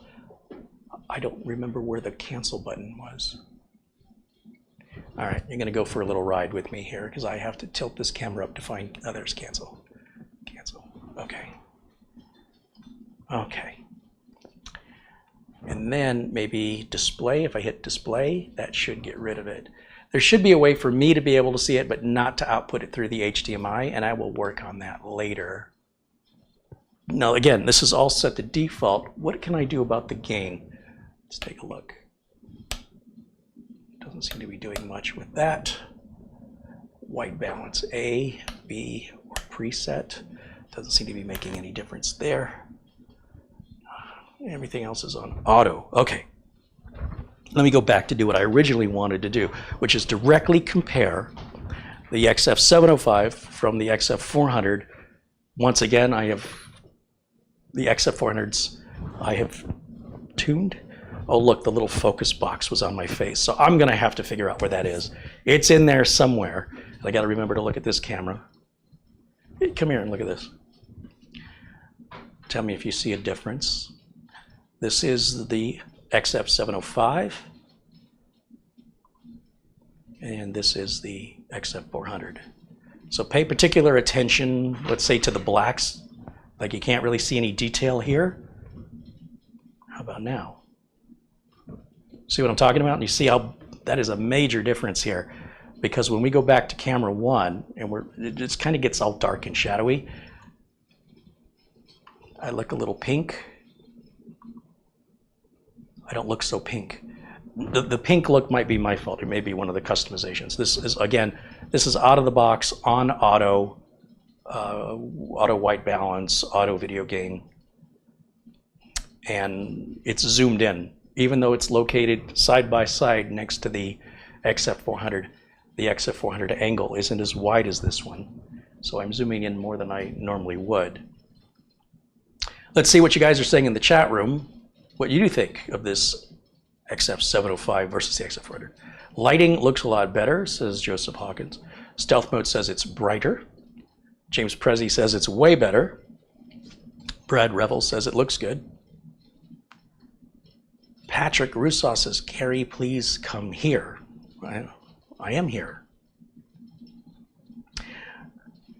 Master Singleton, Carey, the XF705 is much sharper, brighter, and cleaner looking than the XF400. Fernando says it looks a little brighter on the XF705. Carey, your XF705 link is Dave Hall's unlisted computer build. Whoopsie. Well, that's a good test to see if anybody... So for those of you who order a computer from me, I will make a little video like that since we don't have any way to interact in person. You may not know this, but I make a video that you're not supposed to see for that individual, specifically for them. And the reason I do that is so everything is agreed upon, that they're not seeing something that is missing, for example, or it's in a different case, or maybe I've made a mistake and I confused them with another customer, or they want to make a last minute change now that they see it. This is their last opportunity to make any changes, otherwise to know exactly what they're going to receive from me before I ship it, because it's about $120 to ship via FedEx ground. It's double boxed, it's really well packed, and I want to make sure I get it right the first time. So I'll make a video like that, and there's no personal information in there, right? But it's not normally something that I would make for the regular viewers to see. And you'd think I would catch that because the link, obviously I was in a hurry when I put the video notes together, and the link is going to be a YouTube link rather than an Amazon link. It says right on the link, YouTube or Amazon. So if you were hesitating, maybe you were worried about the risk of buying a computer remotely for me like this, that might set some of your minds at ease knowing that you are going to receive, trust me, you're going to receive a private video. I don't save them, by the way. Somebody asked me where the video went. They wanted to share it with somebody, but I had already shipped the computer. I was already done with that. And it was just, you know, it's not polished. It's kind of a rough around the edges. Here's a video for you. This is just for you. I probably say that in the video. And that ensures that they know exactly what to expect and reduces any chance that I have forgotten something, or if it arrives in a different condition, that they can refer back to that. Sometimes cables come off. One of the fans had come off recently on the smaller cooler I was using from Be Quiet. Stuff like that. And people that order computers from me, some people are comfortable going in there and plugging things in. Other people, you sort of have to encourage them, go ahead and take the panel off and inspect it and just look for anything loose. So if you want to watch it, those of you who are live can see that, but trust me, I'm going to be changing that link to put it back to what it's supposed to be. I don't know how that happened, but yeah, the XF705 link right now as we're live currently points to a YouTube video I made earlier today for Dave. Dave ordered a computer from me. Dave was on a tight budget. Dave is a retired Air Force veteran, and we had a problem initially where Dave, you know, I'm willing to lose some money on these builds, but the first time I've ever talked to Dave, it's not like we've had some kind of a relationship in the chat room or otherwise that I have with many of you. So this is the first time I've heard from this viewer. He says, I'm interested in the computer that you showed. And, you know, he was looking at a really expensive build. And I said, well, it's $1,000. And that's even me losing a couple $100. He goes, well, do you have something cheaper? And I said, well, there's this one for $600, or I mean, what's your budget? And he said $300, or no, I think he said $500 or $400. And I said, well, once I pay the $100, $110 to ship to you, that leaves $300 for the build. And the good part of this conversation was I realized for every $100 that you're spending when you buy a computer from me, you can expect to get a year of usage. So on a $300 computer, that'll be an older used computer that will only run Windows 10, and it's $300. You should get just a little over 3 years out of it currently. It'd be $100 a year. If you spend $800, that would be an 8-year build. When we go and add a graphics card, you've got to not consider the graphics card, because the graphics card in and of itself can cost more than $800 and does not in any way extend the life of the computer. Likewise, I think 8 years is pretty much the maximum. If you start to spend $1,200, $1,500 on a build, sure, you could probably get 10 years out of it. Still wouldn't recommend that. I mean, but generally speaking, between $300 and $800, $300 gets you a used computer, good for 3 years, good till the end of Windows 10, which is October 14th, 2025, a little more than 3 years. $500 get you more of a mid-grade i5 machine, which again, it'll still be alive in 8 years, don't misunderstand, but it might feel sluggish, or it may have some security concerns with the hardware. Hard to say for sure. Also depends on how you're using it. Dave's going to use his computer for basic usage. He's going to, I hope, watch my videos. I hope he'll join us in the chat. He's going to pay bills. He's going to check email. He's not gaming. And he's not even photo editing or doing anything resource intensive. But that could change. You might watch this video and be interested in photography and forget all your hard drive space. They say that the phones and cameras are going to outpace digital cameras very soon, that the quality and pixels and everything will be sharper and better in a phone, because more investment in research and development is happening on the phones than is happening in handheld cameras. Kurt Scheigel with a $10 contribution. He says, in case I miss tomorrow's live broadcast. Thank you, Kurt. Thank you for participating, for contributing. Tomorrow's live broadcast, by the way, there's a gentleman who's reached out to me from Alabama. His name's Kenny, and Kenny is 78 years old, and he wants to treat himself to having a good computer. And I've actually had to talk Kenny down a bit. Well, Kenny was willing to spend the money for, let's say, an 11-900K or even a 12-900K. He's not going to use it, and it's going to require more cooling, and it'll be a bit louder.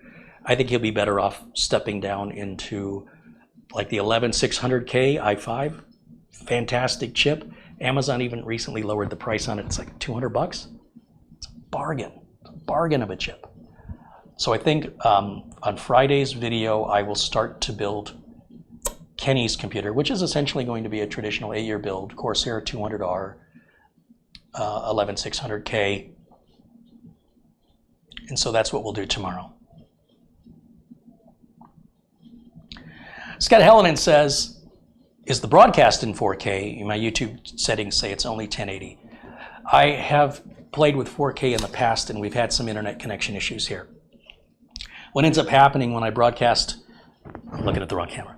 When I broadcast in 4K, that's 4 times 1080. That means the amount of data I'm sending. Right now, I send about, it's about 5 megabits a second. I'm sorry, 5,000 bits per second. And if we quadruple that to 20, it's possible for me to do that. I can go up to 35, but I'm being very demanding on the internet bandwidth, and it may not be as solid or as stable over time during the broadcast. It might be a good idea to revisit it. The problem is I can shoot in 4K and then reduce the bit rate to the exact same bit rate we have now, but what it's doing is it's still uploading 5,000 bits of information at 4K, which isn't going to look very good. But it's worthy of following up and trying it again, because the internet problems that I've had here in Studio B seem to have been pretty stable lately, and it might be worth revisiting. But we are in 1080 because it's a bigger reduction on the amount of bandwidth I require to broadcast. And the handheld wireless camera is only 1080. And the capture card has to be, I believe it has to be set one way or the other. I don't think you can do both. I could be wrong. So yeah, we are using 4K cameras, but we are broadcasting in 1080. It's nice to know that we can always go to 4K, that we're ready for it if we want to. And it's been that way since I got the XF400s, which is what, about 3 years now. For those curious, I will be back at Studio A, I think the first week of August, and I will broadcast from there, and we'll say hello to the dogs. Lyle, he's getting old. He's having a little hard time getting up. Those back hips are starting to do what they do with big dogs. But the mind and spirit are still the same. He's still a character, and he's happy and otherwise healthy. So he might seem a little slower, but and Jimmy, of course, is still just Jimmy. Marvin Jameson joins us. Always good to see our good friend Marvin in the chat room, as well as Angel contributing $5. It says hello, everyone. Right on. Thank you, Angel. Michael says, Carey, my laptop's having trouble installing Windows updates. They download, but they don't install correctly. Should I try a repair install or preferably another approach? Usually when this happens, there may be a corrupted download. If you go into your C drive, to your Windows folder, there's a subfolder called Software Distribution. And inside of that will be a folder that says Updates. You can safely delete everything. Just wipe that whole folder out, reboot the computer, go back to Windows Updates, let it re-download those updates again. Or select individual updates. Don't try and get all the... I realize now that I'm saying it, you used to be able to turn into updates individually on or off. But to be able to identify which update is causing the problem. But I would start simply by clearing the software distribution folder out, rebooting, and seeing if that solves it. In most cases, it solves it. I wouldn't jump to a repair install unless it's a bigger problem than that. That's usually resolved in less destructive ways. Fernando says, whenever you're ready, Carey, go 4K. I don't know if I can switch to 4K during the broadcast. Well, no, I can't, because I have to change the settings in OBS. But I also have to change the settings on the capture card. And then I'd also have to change the settings on the camera. So there's 3 places I have to make the change. And then I would also have to make the change on the other cameras as well. So at this point right now, I don't want to jump into that until I get this camera sorted. Let's make sure this camera is even worth spending time to configure. So far, the feedback has been pretty good. Let me try zooming in the camera a bit, and we'll see what it looks like on the zooms. Because as you zoom any camera, it requires more light. It's a good test of how much light requirement you're going to need for a good image. I've seen cameras where you take pictures outside, pictures look fantastic. You take pictures indoors, they look grainy or out of focus or washed out. That is a result of the size of the image sensor in the camera. So if you're wondering why you can buy a 4K camera on Amazon for $60, if you're shooting outside, you'll say, I can't tell the difference. The minute you take it indoors, different story. All right, let's grab this zoom and let's go this way.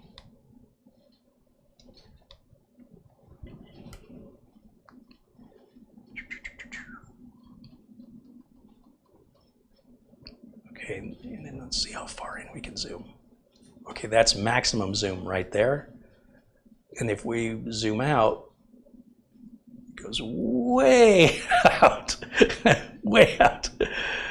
Yeah. And that's all the way in again, right there. And the focus is pretty quick too. I'm pretty happy with that. I usually like to keep it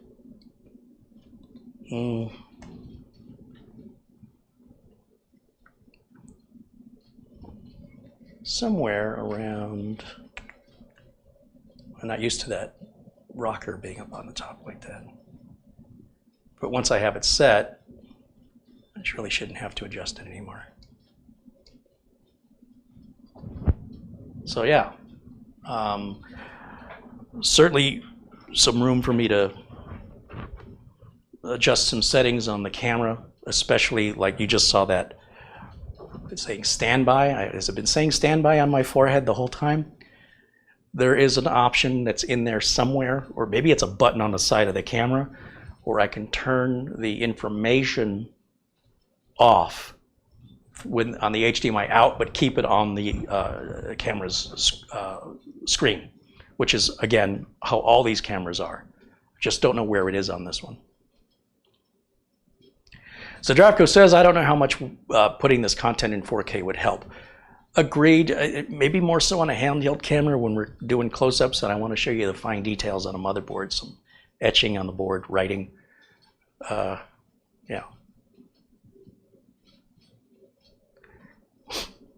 What happens if I turn on my neon sign?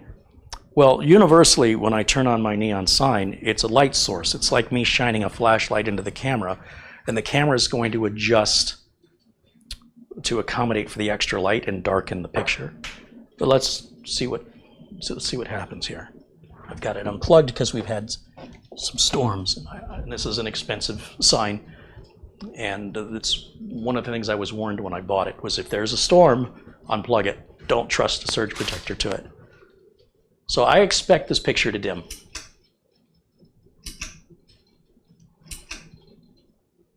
It isn't really dimming, is it? Oh my gosh. Well, how's that possible? That is super bright. If anything, I was thinking about taking it back and having them give me, either make it dimmer or give me a dimmer. Look at the color of the wall. That's fascinating. How is it doing that? With the other cameras, they would, if you've been watching this channel, and I've done this with the other camera to show you how light impacts the picture quality, you always want light behind your camera. When you're taking a picture of somebody outside, make sure you position with the sun behind them or above them. You don't shoot sorry, not with the sun behind them, with the sun behind you, the person taking the picture, the sun needs to be behind you or above you. If you're shooting a picture of somebody outdoors and there's a bright light or the sun, you're going to end up with a silhouette is what you're going to have. So if that's the artistic look you're going for, that's how you get it. I don't know how it's not just me, right? Are you noticing the picture dim at all? Let me get out of the way of the light. How about now? Whatever it's doing, and I'm sure it's adjusting, it's very subtle. I can kind of see the wall over here as I move away just so the camera gets more of the light. It does seem like it darkens a very little bit. That's interesting. And you see it recognizes a human face, and that's why that box is around my head. The camera is intelligent enough to understand the shape of a face and to focus on that, and that's a feature you can turn off, by the way. Jason H says there is no dimming at all. That, I would never have expected that. That's just how cameras work, so kudos. That's incredible.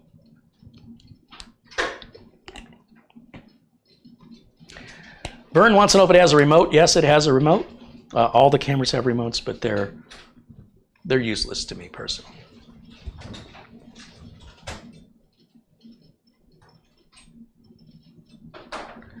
So the standby that's up here, that's telling me I'm not recording. Again, that information that's on the LCD screen of the camera can be turned on or turned off for the HDMI output signal. And it is in the menuing system on these cameras. And I'm sure it's somewhere in this camera. I don't like that one XLR input is up at the top and the other XLR inputs in the back. They're very far away. On this camera, you'll see the two XLRs are here. Now, in theory, there's no reason I couldn't just keep the audio on camera 1 and put the video on camera 2, but I don't want to do that. I don't want to have two cameras on unless I want to use two cameras. What I want to do is now move the big camera over to the other position that camera 1 is in.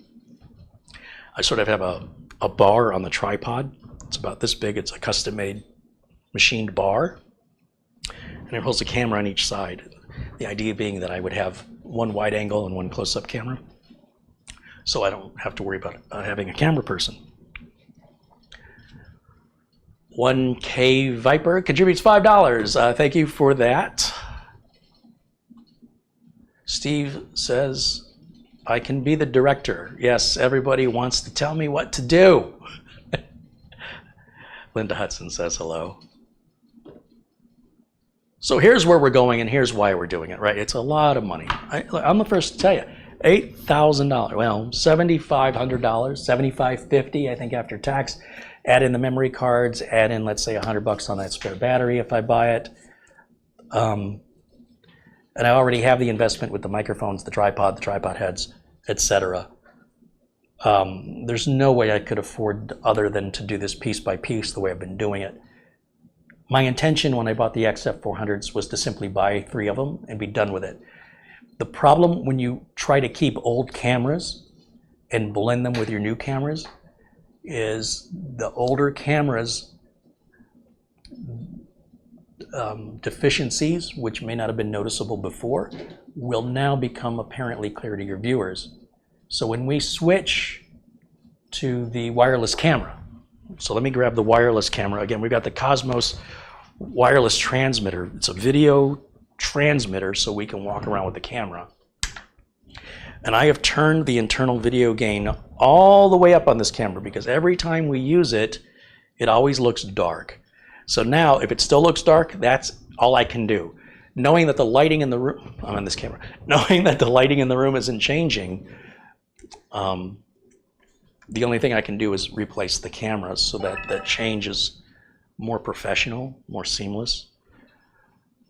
Let's turn the transmitter on. So that's our new transmitter, the new wireless transmitter there. Open the lens cover, that's pretty important. And you'll see that this does have information on the screen that does not transmit out through the HDMI cable. But I can if I want to.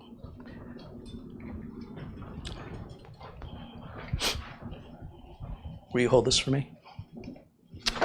Let's grab, wait, let me turn the receiver on. These also sync up faster. The amount of time it takes for this camera, watch your step, to communicate with the receiver, to handshake and lock in. It's a little bit shorter. It's still got to give it a minute. So if we go over to camera 3, so this is going to be pretty extreme. Now we're going to go, instead of the XF400 that we were comparing to, we're going to go back to more of a consumer line camera. And I'm getting nothing. I should get something. What am I missing? Missing something. Is it?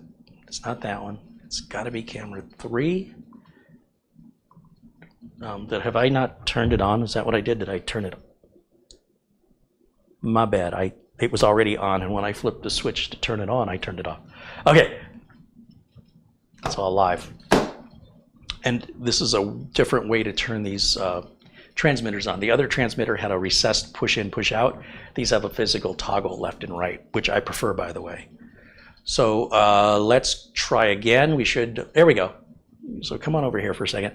You notice how the picture looks so much darker, and that's with the video gain on this camera cranked all the way up. So for your comparison, if you will do me a favor and just take a couple steps to your left. Turn the camera more towards me, please.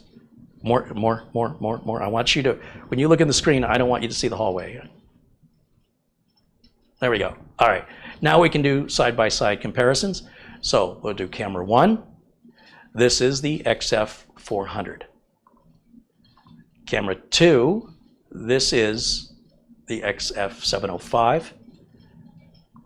Camera 3, this, and go ahead and step back this way again for me. This is the Vixia G10. These are all Canon cameras. By understanding, by knowing the menuing systems, as I mentioned, it makes it more optimal for me. It's not as though we're going to set up the camera once. Anytime the environment changes, the cameras have to be adjusted. And the environment can change because I got new lights, or maybe I got a different workbench, or the distance from the camera might change. So this is a very obvious difference between this camera. The difference between the other two cameras is, let's face it, the XF400 is good. It's really good. I'd say the XF705 is noticeably better. I was concerned that there wouldn't be much change, but there definitely is. What that means is the better the main camera is, the worse this one's going to look now. So if it was tolerable before, it's going to continually look worse as the main cameras get better. So ideally, we'll start using this. We'll take that equipment, the transmitter off of that one, fit it onto this one. Because it's all Canon equipment, all the same adapters I already own, all the plugs are the same. And then what we'll do is we'll get there's a shoulder piece. It's like a bar, and it kind of goes up like this. And you'll rest that weight on your shoulder, and then you'll just hold it this way. And then it should be much more comfortable for the camera operator. When I'm lucky enough to have a camera operator during filming, I don't get to see the camera operator switching hands and flexing and doing this, which is kind of sending me a message like, are you done yet? So, okay, we're good. Let's go back to camera 2. Okay, we're good. Here, go ahead and give that to me. So that is the direction I'm going with the channel in order to have better video quality. I feel like there's nothing more I can do on the audio. The audio is about as good as I'm going to be able to get it without having a professional audio engineer that can monitor and adapt when the air conditioning is running. It's really annoying. You hear that in the background. Trust me, that air conditioner needs to be on. It's hot in here. It's 108, 109 degrees. And to try and bring this building down to 80 degrees means I got to bring it 30 degrees cooler than outside, and that's a big ask for this AC unit. So normally during the day I'll have a fan on me, so the air moving helps cool me, but that just adds more noise, the worst kind of noise, because it sounds like static when filming, so fans are off except for the AC unit. All right, so if you have any questions for me in the chat room, let's take a look at what's on your mind.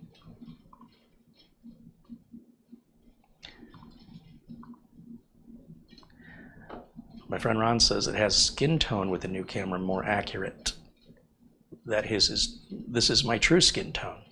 The skin tone may be my fault though. When I'm adjusting to accommodate for more brightness, when I'm increasing the video gain, it may have I may also crank up hue and saturation a bit to make the images pop. As a result, it will look good on product. It may look unnatural on a person. It's always a balance. But if I put the XF400 on auto and see what it does, I would expect the skin tone to be more accurate. And remember, we're going right through all the default settings as much as possible on the XF705. So hopefully I can even make it better once I get in there and start playing with it. But I appreciate the feedback, Ron. Jason says, sell camera number 3 on eBay. Well, no, the cameras are critical, right? Because without the cameras, I can't make videos. And without making videos, I lose that income. Always want to have backup cameras. And having cameras at Studio A and at Studio B means if there's a fire or a theft, or what if the brand new camera breaks? So what, I'm just not going to film? And here's the other thing. You go, well, you just buy another one. Well, pre-pandemic, that was true, right? But just because you need another camera doesn't mean there's one available. And if I'm going to order from somewhere like eBay, because that's the only place I can get one, it might be weeks before it arrives, depending on how some sellers ship out right away, others don't. So I won't sell any of my cameras. So you can go all the way back. I gave away my SD cameras because I'll never use them again. But even my original HD cameras, I use one of those when I shoot with Subaru Mike, because like there's times when I have him drive over the camera to get that shot. But what if he accidentally hits the camera? Well, if that happens, well, it would not be a good time. It was the cheapest of my cameras. It's also the smallest that shoots in HD. And I can get risky camera shots. When I was going out in the desert and blowing stuff up, I put the camera way too close to what was getting blown up to get that shot. And if the shrapnel hits the camera and smashes the lens, hopefully it's worth it for the footage. I wouldn't use any of these cameras for that. So, you know, you'd be zooming in or not getting certain shots because they're too risky. And for me, it's sort of an artistic outlet for me. And I'd rather even, if I had to, push come to shove, pull a camera that's 6 years old just so I can film and keep the videos going until I can get a replacement. At least I can do that.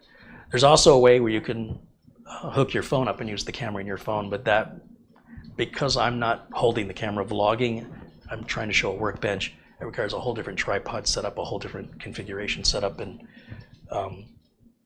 quality is definitely not going to be as good or as controlled. So when push comes to shove, in desperation, I can make something else work. I can MacGyver it. But if I just keep the old cameras that I've already paid for anyway, just hold them. And like I say, the camera over at Studio A is there for a reason. It's there as a backup. And if I want to film at Studio A, I don't have to move the equipment back and forth. Furthermore, that camera equipment, I usually, if I'm going to leave the camera equipment, I put a plastic bag over it. I did not do that. And now the camera is coated with dust, and I'm afraid it might have gotten into the mechanisms.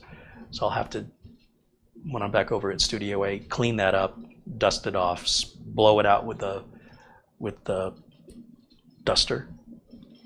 And if the dust gets into the moving gears, the focus gears, it'll make a crunching sound when it's focusing, which at that point it would have to go somewhere for a professional. If I take it apart, well, you can see some videos here on YouTube of people that take these apart, they repair them, for example. Mucho respect to anybody who can do that, because there's super, super tiny parts and they have to fit exactly with precision where the camera may not work.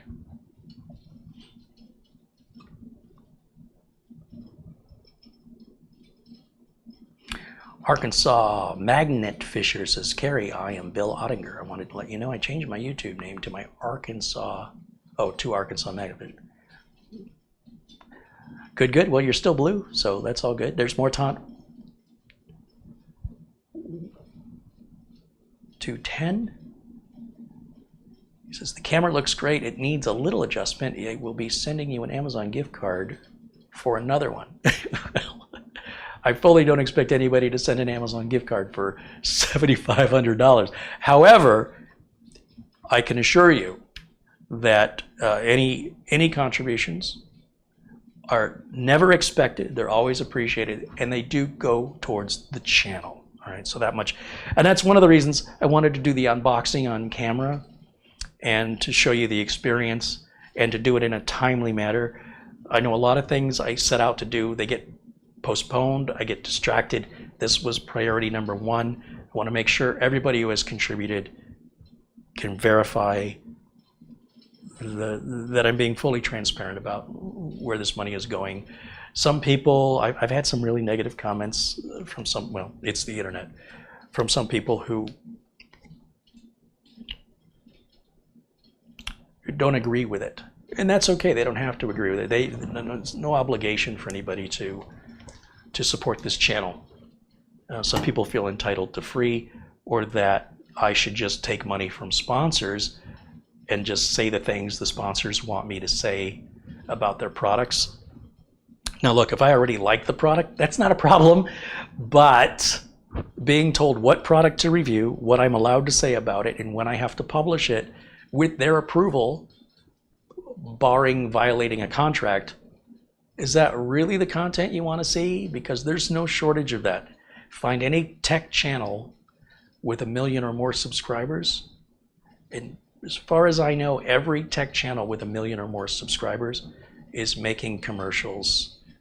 They're being paid by sponsors. So what you're doing, which I think is kind of funny, what some of you are doing is you think you're clever because you put your ad blocker on, and I don't watch ads on YouTube. And then you turn around and the video you're watching is nothing but a big ad. So the little ads you're skipping and the big half-an-hour ad you're watching. And you don't realize, potentially, that the content you're watching is being decided for you based on the sponsor. So if somebody is showing a particular product from a manufacturer, but not a different product from another manufacturer, that's because the one they're showing is the one who paid, and that's what they want them to show. Here, I get to do what I want. I get to show products that I want to show when I want to show them, say what I want to about them. If I really like a product, then I'll look for sponsorship. So people and companies like Acronis and RoboForm and the Windows and Office license keys, these are all products I use myself. So I'm not selling out, but rather pairing up with like-minded companies that I think offer value to my viewers and would be of use to my viewers. Other content creators, again, with 1 million or more subscribers, are for the most part just large media companies that are being paid by sponsors to be told what content to make, what they're allowed to say, when it has to be released. And before they release it, it has to get approval from the sponsor and subject to any changes before being aired. That, you know, look, if you were the sponsor and you paid for it, you're going to let somebody just do whatever they want? No, it's your money. You want to make sure that you're getting your money's worth. It's perfectly common sense. But if we want to maintain an objective viewpoint from a business perspective, which I don't see a lot of on YouTube, it gets financed somehow. If the YouTube money was what people think it is, I'd have a crew. I'd have an editor. I'd have somebody to monitor the audio quality, to monitor the internet connection, and to make adjustments so I can just focus on being they call it the talent. I don't think that's ever going to happen. And for that to happen, I might have to sell out. And anyway, and then when you're responsible for now paying other people their salary so they can eat or provide for their families, you might feel obligated to take deals you wouldn't take for moral or ethical reasons, because you're now, the consequences aren't just affecting you, but potentially the staff and the families of staff of the people you hire. So if I keep it small and make sure that you understand that these videos may lack some camera movement, or they may lack better lighting, or there may be issues where the sound isn't working, and I don't know for a few minutes until I pay attention to the chat. That's the other side of that, right? It seems to be one or the other. Unless I inherit a ton of money and I'm no longer having to figure out how to pay for everything, right? I mean, just, you know, some people like Elon Musk, they're worth billions of dollars, can spend $1 million and not even miss it. But those people usually don't have time. So.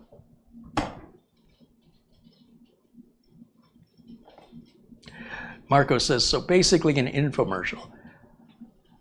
Yeah, if you watch those big tech channels, you will see the same manufacturers over and over and over again. You'll say, wow, they sure do like that company. Well, that's the company that's paying them. They're not doing that company any favors. They're not running a business where they're selling computers necessarily, but rather that they're selling videos. And they're running a media company, which, nothing wrong with that. It's not what I want to do. That niche doesn't need to be filled. It's being taken care of already. So I want to offer a different type of content, one that's not quite so polished on purpose, so that it's authentic, it's real, it's genuine, it's got warts, it's got mistakes, it's got hiccups in quality time, and you know, from time to time. Or I think it's better if you're at all interested in what a content creator has to do to make a video. And I'm a perfectionist, so if I'm editing a video, I will reshoot things. Oh, just ask Mitch. I will reshoot things over and over and over and over and over again until I get it just right. And it may be for 4 seconds of screen time. And it really frustrates everybody, myself included, because if I'm going to do it, I want it the best I can do. I want to impress myself. If I shoot it live, it is what it is. So let's try and, if we're not going to polish it in post-production, let's try and polish it live. My biggest admiration is to sports broadcasters, particularly football, where they're running 40, 50 cameras, and the director has to switch between what he or she thinks is the best angle at that given moment, and still be able to put the proper lower thirds on the screen, or run the graphics when they need to be run, or run replays instantly after the thing took place, whatever the event took place. They're able to instantly play that back. They don't have to search for it and locate it. Like it would take me, give me a minute, let me get this ready. No, it's already prepped and ready to run. Now that's not one person, by the way, but the controller is the one deciding. It's got all these inputs. Controller's seeing all the camera feeds and telling the camera he is or she is controlling which camera feed at any given time, as well as giving instructions through a headset, since the controller doesn't wear a microphone for broadcast, to tell the, camera 17, you need to give me a pan of the audience. Let's go to the blimp camera. Let's cut away to that, and we'll go to commercial. And to do that all live as seamlessly as they do in live sports, what I wouldn't do to be inside of that and be somebody who's a part of that process, so I could take that information and see how I could use it here. I have no idea how they do that. You can imagine the stress that person must be under.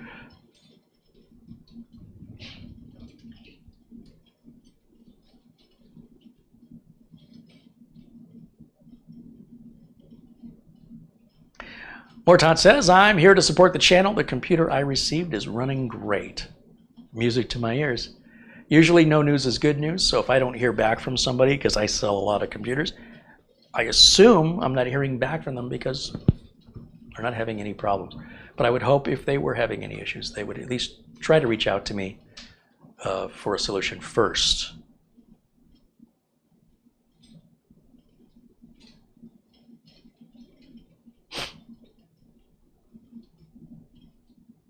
Again, any final questions, or if you've asked a question earlier I didn't see, please do ask again.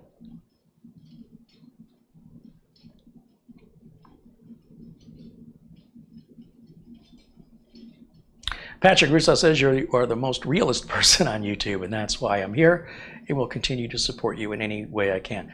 I appreciate that you get it and that it matters to you. It doesn't matter to a lot of people. They've made it clear to me they're happy to watch commercials and more professional content. But I mean, there's always been TV. The idea from me, by doing the YouTube videos, it's the interaction that separates us from television. And the fact that to do television, you need approval. Somebody else will control what you can or cannot do, or what may not be appropriate for the channel, for the broadcast, be it for FCC rules or for their own agenda. Because there's always local community stations. Any large community, you'll have one. And if you want to make a show, you can usually, if you're willing to do it, they'll work with you and put you on the air. I don't know how many viewers you'll get, and it'll only broadcast in your local area. But there's a lot of people like Scotty. Scotty Kilmer did CBS. But some people started with a local community channel. The city of Glendale, Arizona, for example, has their own community television station. And if I wanted to do a talk show or I wanted to do a tech show and I presented it to them, I don't think people are beating down the door to make shows for community TV. But you do lose the interaction and you do lose some of the control, and you do have confined boundaries with regards to how much time. This way I have the freedom to start when I want to start, go as long as I want to go, or short it, and to be able to interact with the audience, which what keeps me coming back. That's what I get out of it. Andy says, question, would you transfer the wireless adapter over now to the 400 to use as a wireless camera? I suppose we could. I was on the fence about which camera I wanted to use the wireless transmitter on. I was thinking we would use this one more time, but we kind of already have. And moving it is really simple. So essentially all I have to do, and I really need to review this properly for the folks at Hollyland. It's about $1,000 for this setup, and they sent it to me in exchange for a review, and they wanted me to do that in February, and I just haven't had time. And the other transmitter, there's nothing wrong with it, but from time to time lately we've had some issues with it dropping out. I haven't used this one enough to know if we're going to experience the same thing, but essentially there's a little release lever here. I have it plugged into the hot shoe even though there's no electrical connection here. I'm using it as a cold shoe. There's a little release button.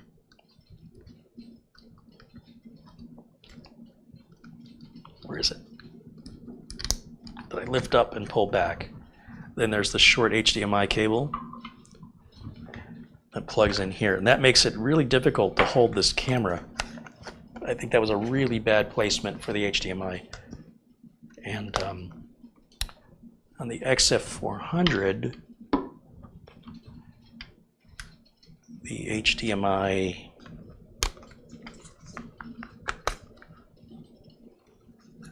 is out of the way of the hand grip. So what we can do is simply slide this on here like this, and it should just lock in.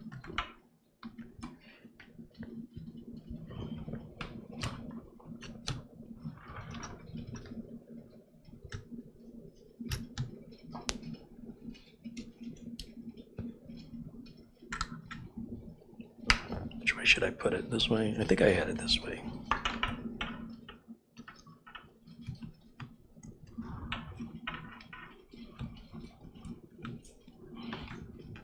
Should just slide on. I'm missing something. Bear with me for a second.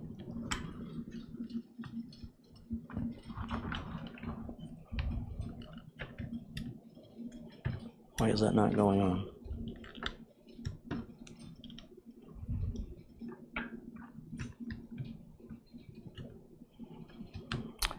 You know what? I think this hot shoe is smaller. Is it?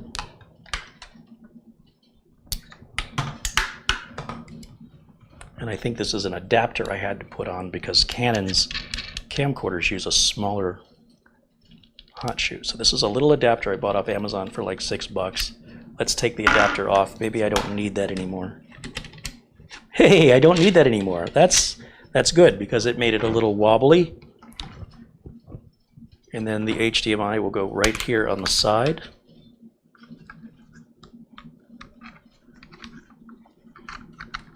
The problem is you can order these with different right angles or no angle at all. And guess what? This one's going to run right into the handle. So I'm going to have to order a replacement cable. That's going to be a problem. There may not be a way for me to plug this in, unfortunately. This was critical that I have the that the angle on this side, I think it needs to be over on the top of it, so it'll come out. I can't remember if that's to the right or to the left, but I need the opposite one, and I can look at my Amazon purchase history. Yeah, I cannot plug this in, guys. It's a good thing you asked me to do it. So there's another part I'll have to order. I can use a longer cable. It's going to look terrible. Somewhere over here I should have a shorter mini HDMI to HDMI cable. That's just straight through. That's not it. This one's giant, but that's okay. This is actually like a 15-foot cable, and obviously I only need about less than a foot. So I'll order the same cable. They have it straight through. They also have it left angle or right angle. So for now, just to make this happen during a live video, this is what I have readily available, and it will work, but it's just not going to be pretty.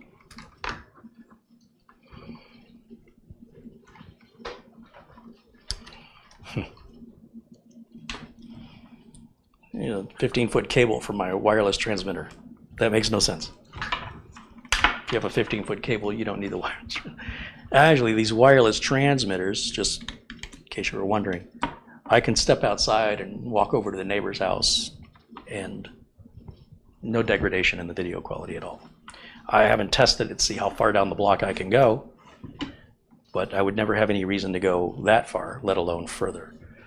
So now, let's turn that back on. Let's turn this on. Let's turn the transmitter on.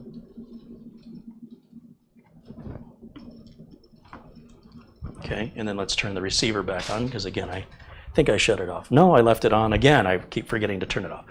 Okay, now let's go to I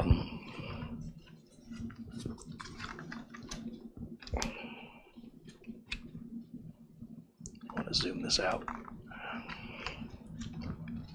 That's going to be way too close. So it's camera 3. Yikes.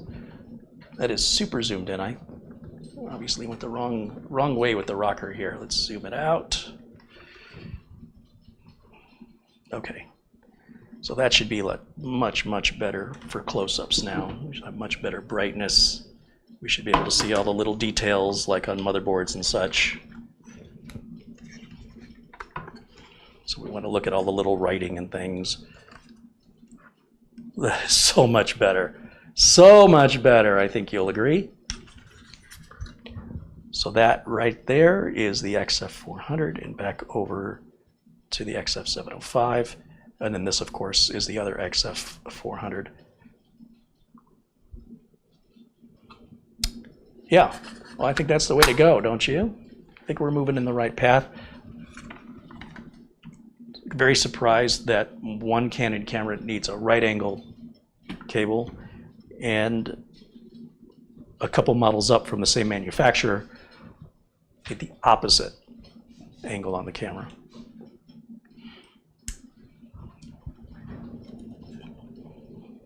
Interesting choice on behalf of Canon. Okay, I can shut that off, close that up, and I want to disconnect all this because snagging on this cable, it puts all that pressure on the sockets. And it can break the socket. If it breaks the socket, that's expensive. That's $1,000, and that's, like I said, $2,500 in sales tax. So And then the good news is I don't need this little wonky adapter because this shoe is just a little narrower for these Canon cameras. But by putting this adapter on, that made it the industry standard. I don't know why Canon thought they could change an industry standard, but that's exactly what they did. And then this little piece that's hanging off of here, that's so when you take, normally people don't use that a lot of times, you know, when you're shooting. You would just be using the in-camera microphone, right? It's a little plastic cover. And then we could also take this handle off because I don't think we will use this on the other, well, we might move it to that camera, but that's it's a lot smaller now. It's super light. The great news is these batteries, I can shoot for about 4 or 5 hours on one of these batteries. These are very low power. When you go to 4K, it also consumes more power because you're creating 4 times more data.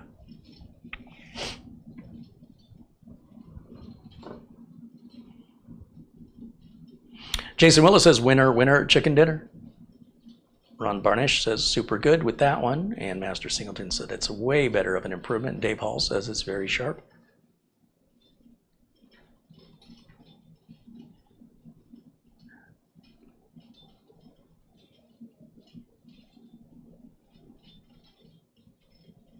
Stealth Mode said, that's going to be good on the close-ups for sure.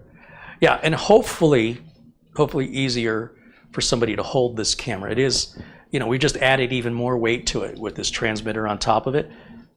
I'm gonna guess that's gotta be about 6 pounds, maybe a little bit more.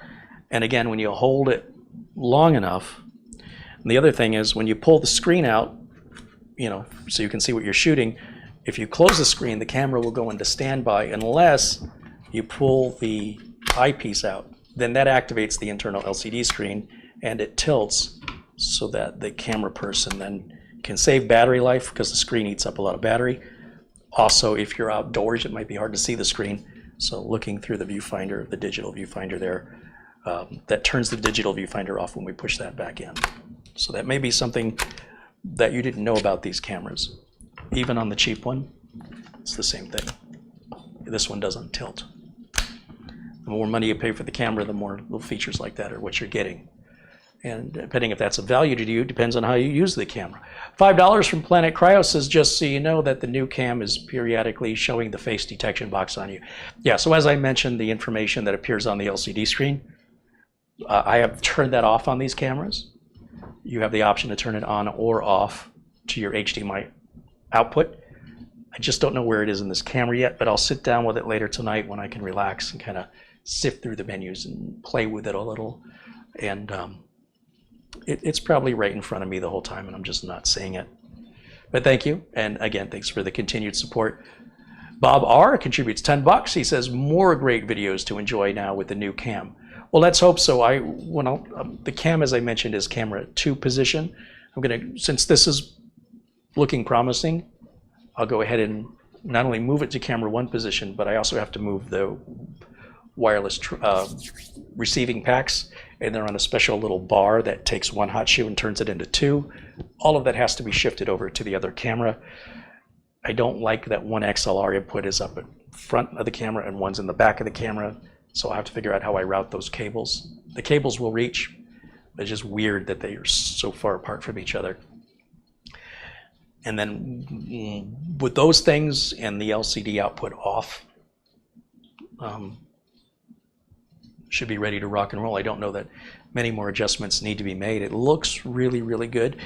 Maybe we might experiment with 4K at some point, but just to get it running and configured right first before I go messing about with anything else. That'll be my plan. I appreciate the feedback. And Bob R also became a member for 3 months. Right on. Thanks for joining the Tech Club. Bob R, thanks for joining us. And again, for supporting the channel. There are still about 19 systems I have left to finish building that are not yet sold. You will continue to see one by one as I start to build them. One at a time, I'll offer them up for sale. If you're interested, you have to be in the United States. And I am selling them for less than what it cost me to build them. I even have a brand new 9900K. Brand new, just took it out of the box, but it's 3 generations old. So, you know, I can't charge you what I paid for it. And the longer I hold on to it, the less it's gonna be worth. So I'm motivated to get this stuff out, but what I'm not motivated to do is to list everything I have so somebody can pick and choose through it. When I have the time, I'll make the video, show you the build, as I've been doing these last few weeks. And I'm happy to say, I think I've shipped out more computers in these last 2 or 3 weeks than I've shipped out in the last 2 months. I really want to clear all the machines out. I am up to my eyebrows in computer parts. I say it jokingly, it looks like a Fry's electronics store threw up in here. It's not a good look. And also, it's a lot of money in inventory. That's money that, even if I'm taking it at a loss, it's still bringing cash in to, once again, continue to help put into the channel, and whether that's buying other equipment, other hardware, or, you know, right now, I've got a 12th gen. I've got a Z690 motherboard waiting on a 12th gen chip, and Amazon and Newegg have, and even Best Buy have had those 12900Ks at like $539, which is a big step from the $599 they were at. Me personally, I have a $500 cap on any CPU, because you know how quickly these things go obsolete. I mean, think about what you could spend for, what you could buy for $500, right? You could probably buy a washing machine for $500, or certainly a dryer, and it'll last you far longer and be far more useful than any CPU will. So that's my personal cap, is $500. 12900K is at $499, I'll buy one. In the meantime, the board will sit and wait until I have the chip, and I've got all the other boards to still do, so I'm not in a big hurry to jump and do this 12900 build. But it's, just so you know, that's how far ahead I'm planning. Why did I buy the board? If I didn't have anything else, the board was on sale. Truth be told, there's no telling when I'll get the chip. It's quite possible that by the time the chips are selling at $499, the board might be selling cheaper as well. On the other hand, the board could be sold out. Living in these times right now, we're still having supply chain issues. We're still having employment issues and chip manufacturing shortages. So normally I would not recommend you buy any computer hardware piece by piece over time, because it devalues, and your warranty ticks away the day of the purchase, not the day you took it out of the box. Buying power supplies and cases and holding on to them for months until you have the money to buy the motherboard, RAM, and CPU and storage, that's fine, because the cases and the power supplies generally pretty stable on the price. You're not going to really depreciate anything. And also, if you wait until you have all the money and buy all the parts at once, you're assuming all the parts are going to be in stock. You know, I stocked up on the 200Rs when I had the chance. The 200R is the case I use a lot of, and they go out of stock more than they're in stock. And I can't just wait around on some random day, keep checking every day until one's available. Customers are like, when are you going to have it done? I don't know. So I have to stock up for that reason. I know I'm going to be using them. I'd rather have more than I need. But to do that with memory or solid state drives or motherboards or CPUs, the longer it takes to get it done, I'm losing money. I'm aware of it. It's fine. It means a good deal for you. It means I get another computer out the door. There's less obstacles in my path. We're all happy. So basically, just keep your eyes open on those Friday shows. They're generally on Fridays. I do builds. And the ones I'm doing are builds that Mitch and I started and never finished. We prep the motherboards, or we take it to a certain point, and then we don't take it any further. And the next Friday, it's time for another build. And during the week, I'm answering customer questions, or I'm running personal errands, haircut, doctor appointment, dentist appointment, taking the car to the mechanic. Whatever it is, it's a lot of time management, a lot of balancing, and it's difficult. So my goal is to finally finish all those builds Mitch and I started, get them out, get them sold, and get all this stress off of me, this burden. There's computers everywhere here still. Even saying I'm down to like 19 is ridiculous. I should have never had more than 4 or 5 at any given time. I was over 50 computers here. So I've made very good progress, but still a lot way to go. A lot of way to go.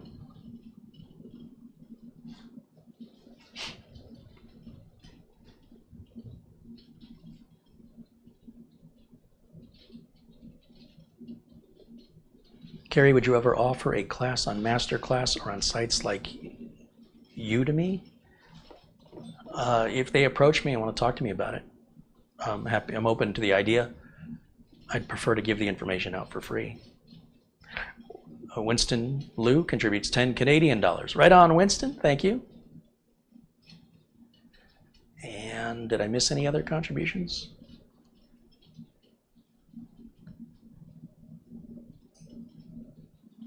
Kurt Schlegel with a $10 contribution about 45 minutes ago. He says, this is in case I missed tomorrow's live broadcast. Thank you, Kurt. Mark Gaines. Oh, that one I mentioned. I think I got everybody else. Wait a minute, I think I'm seeing some I missed. I spoke too soon. Craig Lilly became a member for 3 months. Craig Casabona contributed $5, says, nice to see you live again. It's been a while. Yeah, lately there's been some things I've had to take care of that have prevented me from making I have content to make. There's no shortage. It's not like a writer's block or anything. It's time. It's all about time. But once these things are done and out of the way, should be out at least 3 videos a week, 3 live videos a week, minimum. That's what I'm trying to get to. I was doing that for a while. And of course, having the new camera makes me even more want to make the time to use it, right? What's the point of having it if I'm not using it, and use it a lot? Ryan contributes 2 Canadian dollars. Thank you, Ryan. Will you put the computers for sale on your website? No, the computers sell quickly. When I put a computer up for sale, it usually sells within 3 days. I don't think there's ever been an exception to that. So by the amount of effort it takes to take a picture of it and write all the details out, but all that was already done on the video. And I want to make sure that people are buying from me because they understand what they're buying. I don't want to be treated like a system builder. I don't want people to think they're going to get the treatment of what you're going to get from like Dell or HP or something like that. The treatment is much more personal. When you call for support, you talk to me. When you email for support, you're emailing me. So I don't want people who are just like doing Google searches looking for a deal buying a computer from me and not really understanding what they're getting. So no, these are being offered here on the YouTube channel first. If there's one that doesn't sell, it'll get set aside. I'll try and sell it locally, or I might make a modification to it and then offer it for sale again. But it would probably be a month after I initially offered it, just to give people time. But usually, if somebody's interested in a computer after a live video, I usually hear that same night or the following day. If you're watching these videos 3 or 4 days after they aired, there's a good chance whatever I was giving away or whatever I was selling was already sold. It doesn't hurt to ask, though.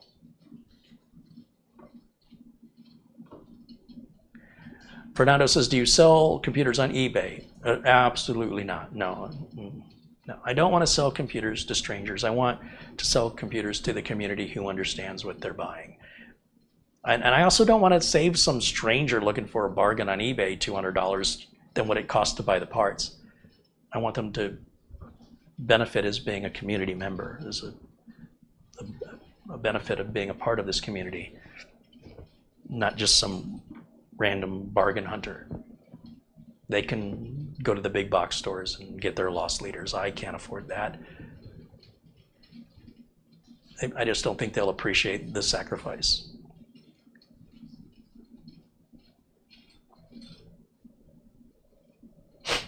And BH Ringer says $500 can buy you an evening of bliss and a lifetime of regret if there is a camera in the room. Are you speaking from experience?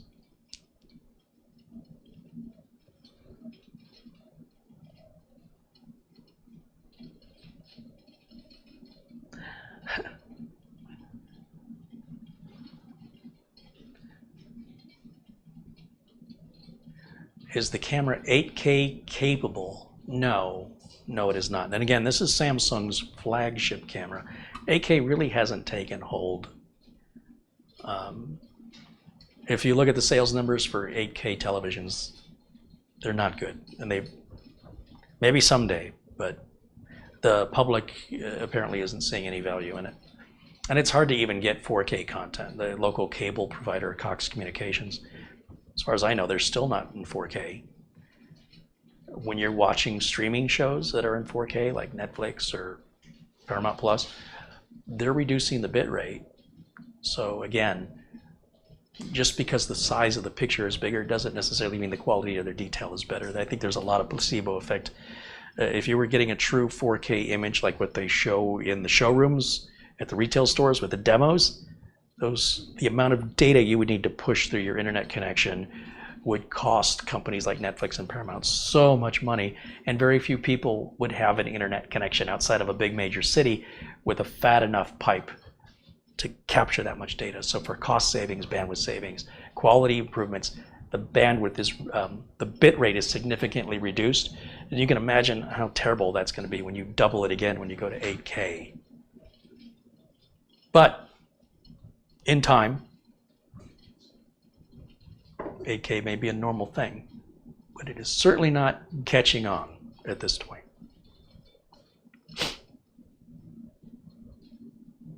Of course, it was Amazon Prime Day yesterday and the day before, the 12th and 13th of July. Did anybody get any good deals at Amazon?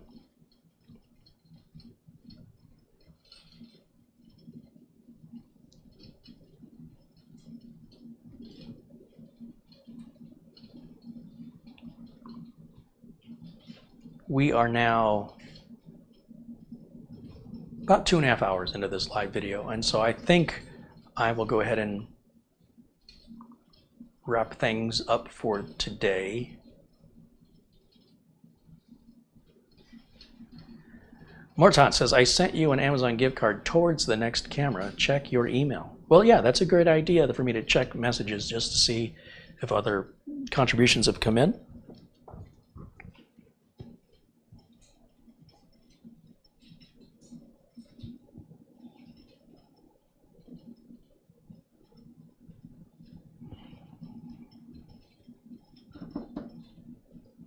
Yeah, $100 comes in from Mortant. He says, here's some money towards the next camera or the channel.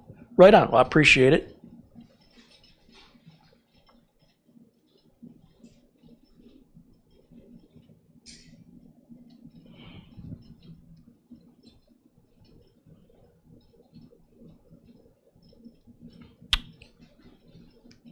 There was a question that came in through Facebook from Kyle.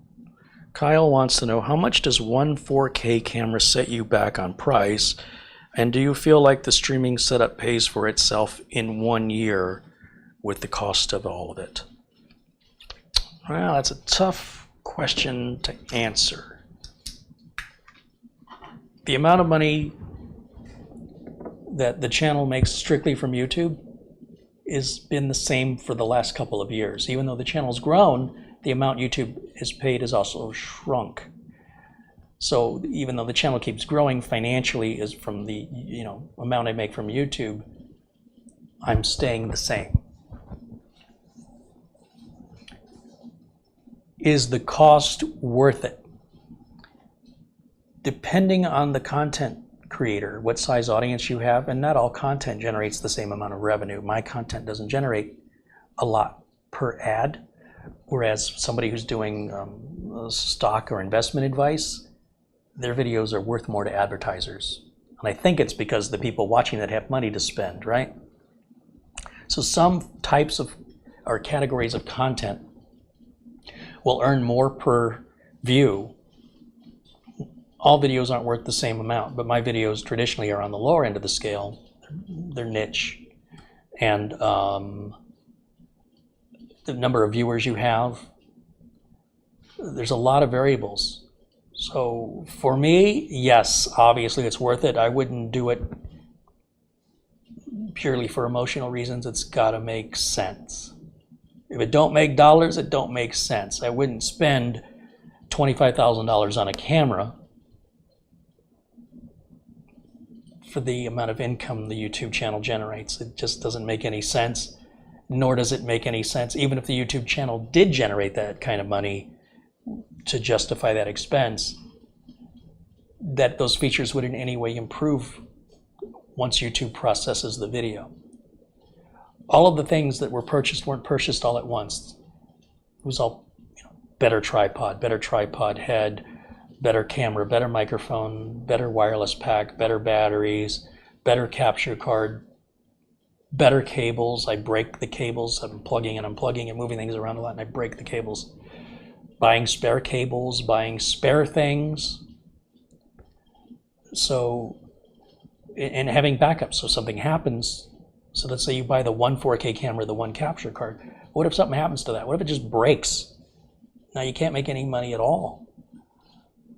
So then there's this idea of, well, let's get a second one that'll form a backup and also give me perhaps two angles. Or let's get a third one. When you're upgrading the cameras, you move from a different model, then it's hard to get the video quality to be the same. So when you switch from camera 1 to camera 2, one is going to look better than the other, and it should be seamless. They should be indistinguishable from each other. So you want to keep all your camera models the same.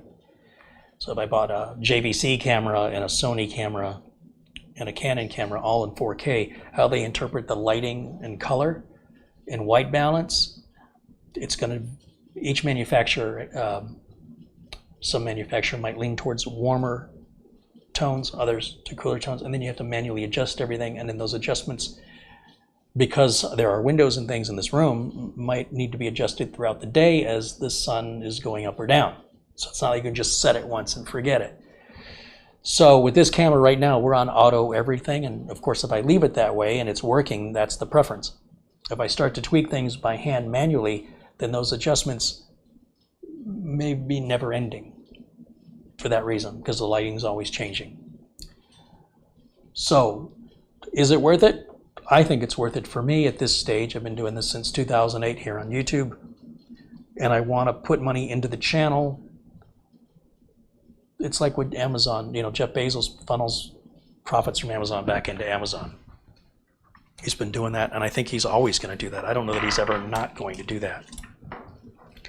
And I'm a big believer in that. Invest in your own company before you expect anybody else to do it. If you're not willing to put your money on the line, right? I think that says a lot about how you feel about believing in yourself and what you're doing.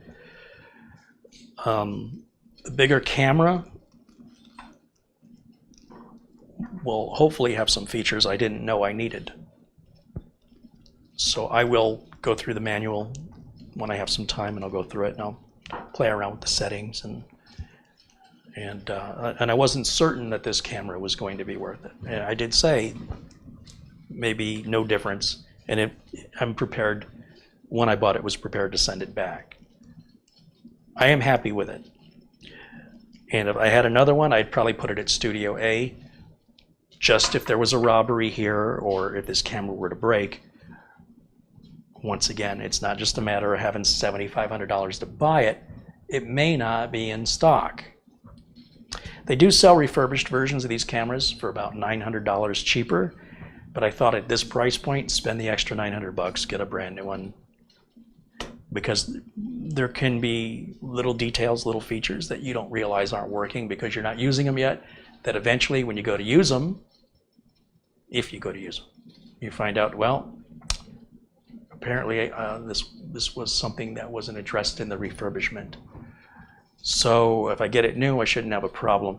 Speaking of which, let me see if there's a firmware update on this camera. We said we were at 104.1, so let's type in XF705 firmware update into Google.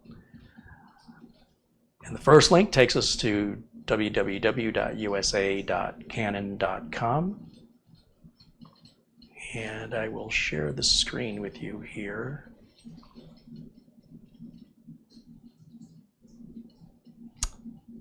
I've been on camera 1 this whole time.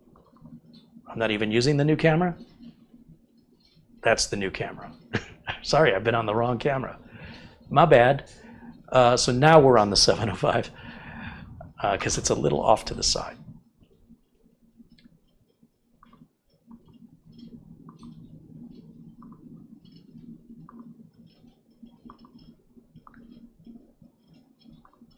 Okay. Why am I not getting the whole screen?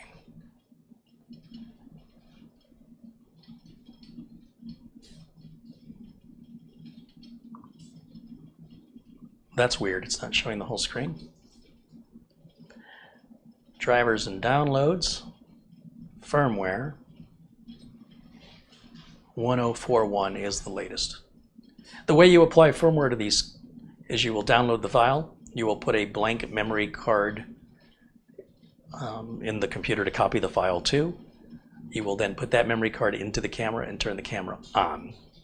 Then you go into the submenu, or the menu rather, into the firmware option, and you just follow the on-screen prompts for the update. It's real easy, but it doesn't do it over the air. You have to manually apply it. Surprisingly, this update came out 2 years ago, so here I'm buying what I thought was the latest and greatest. As far as I know, the 705 is the latest and greatest in this family, and yet it is 2 years old. I thought it wasn't more than a year on the market.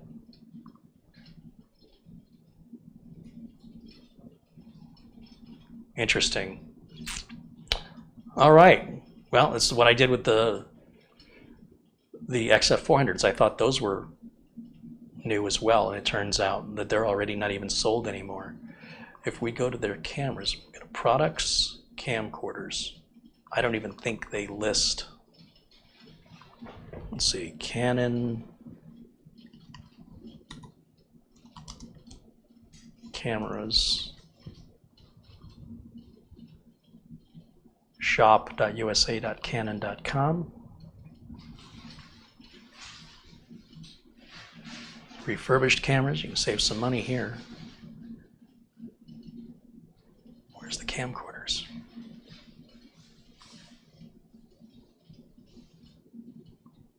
So these are refurbished camcorders you can buy straight from Canon. People do buy these and sell them at a higher price on eBay and Amazon as third-party sellers. So if you do see them available on Amazon as refurbished, check the site directly, check Canon directly. You might save $100 or $200 from the markup of the seller.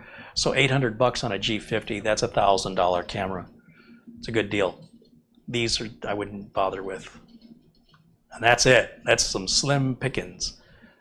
So what about just regular camcorders, professional camcorders, regular? So there's the XA55, that's probably closest to the XF400, I think. But you'll see the XF400 not listed. For that matter, none of the XF cameras are listed for some reason. Maybe it's not considered professional. Let's go back to video, consumer camcorders. Hell, it's $1,000, it's more money. So I guess with the pandemic, prices went up. So brand new, not refurbished, that G50, which is close to the wireless camera in shape and size, which is a G10. It's $1,100. And all these do 4K, by the way. But the image sensor is smaller, so they do require more light, and that is especially true in an indoor shooting environment or in a zoom. And again, not just for camcorders, but that's true of all cameras. All right, guys, I think that's going to wrap it up for us.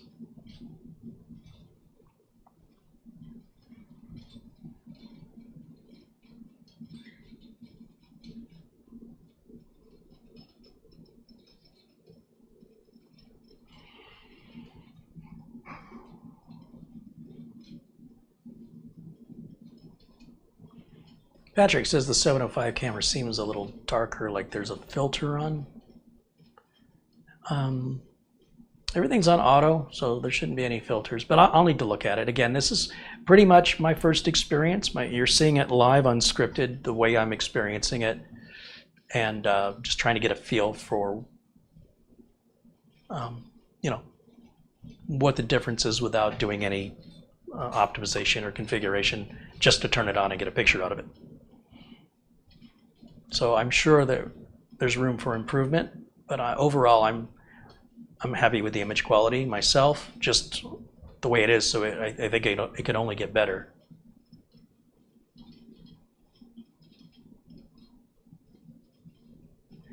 Richard Palmentier says, when you do a product review on Amazon, is there a way to find them? Yeah, I have a link to my Amazon channel in the video notes, which is just amazon.com/shop, S-H-O-P, /Carey Holzman. And you'll see the link to my video reviews, or my videos.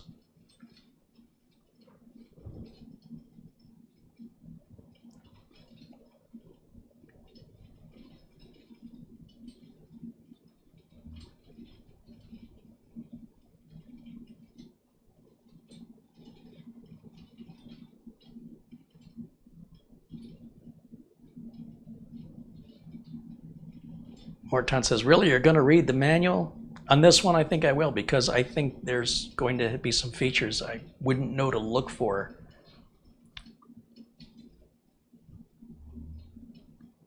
But yeah, I'm going to, at the very least, skim through it. Might be some good bathroom reading material right there.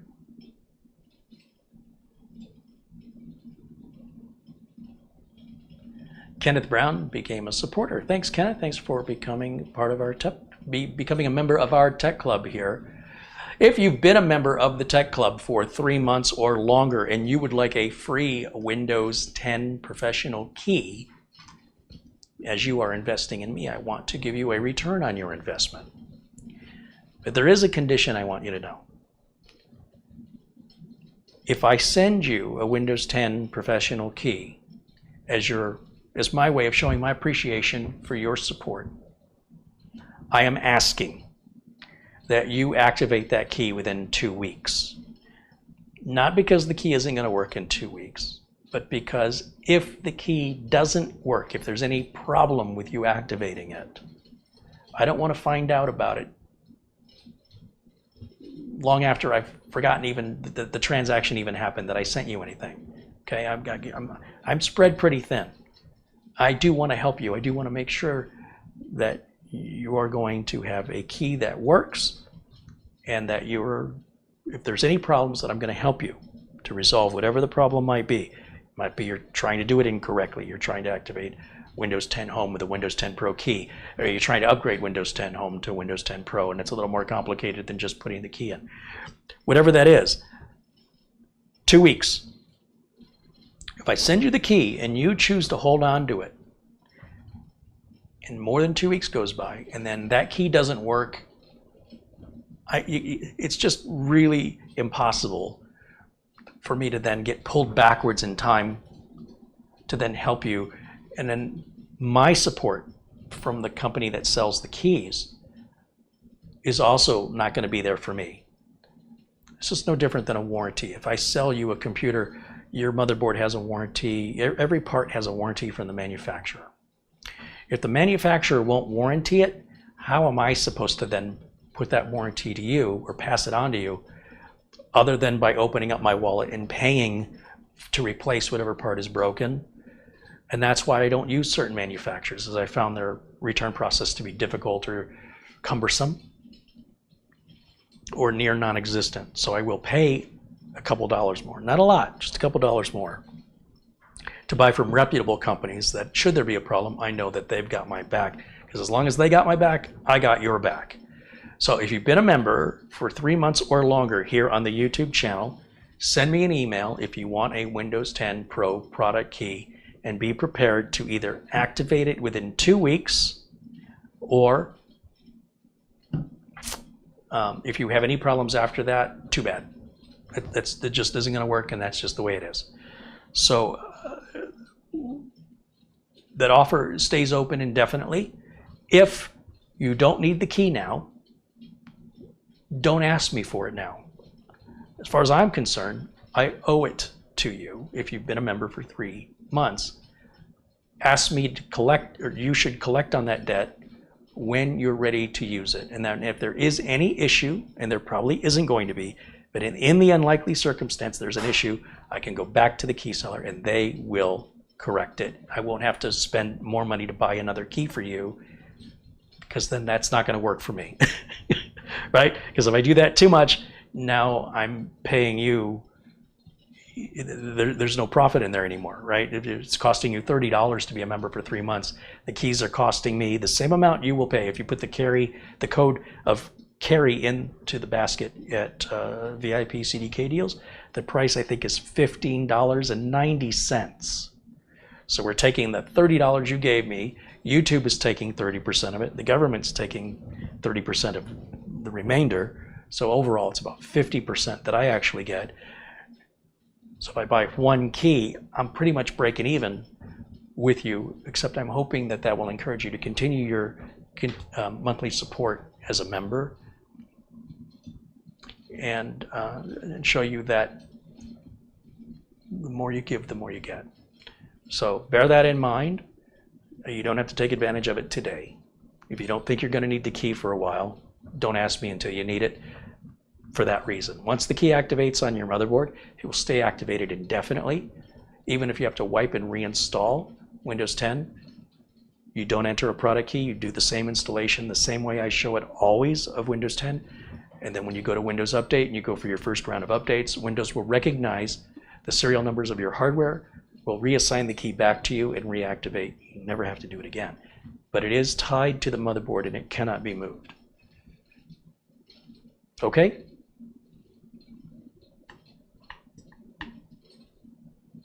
Andy says 2 keys for $30.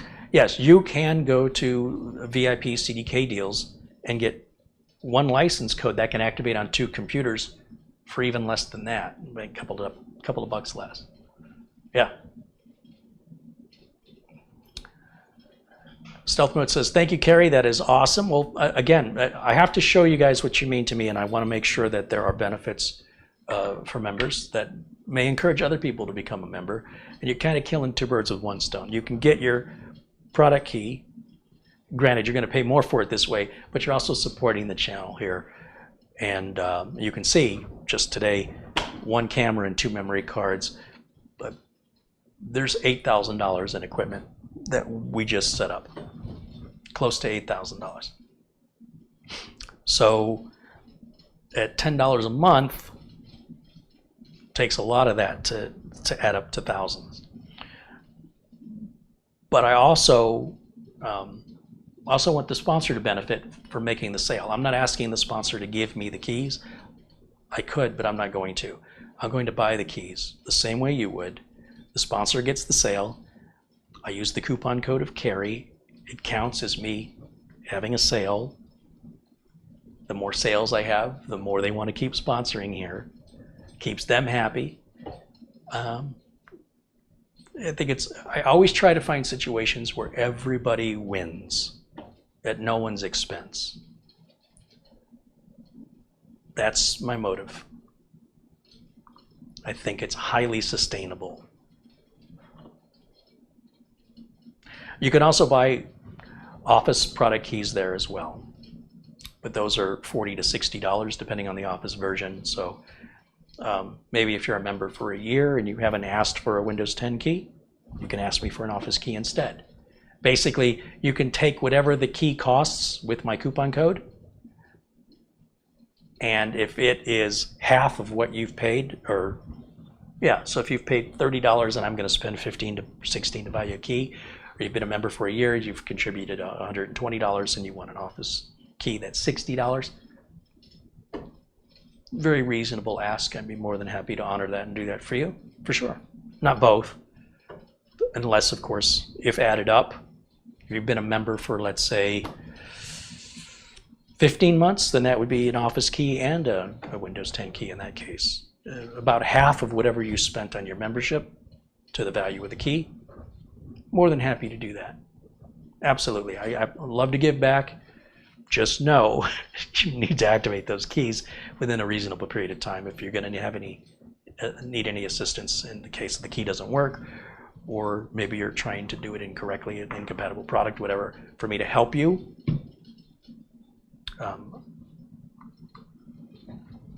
That's why that is in place. Nothing shady about it. It's just hard to keep things straight at this scale.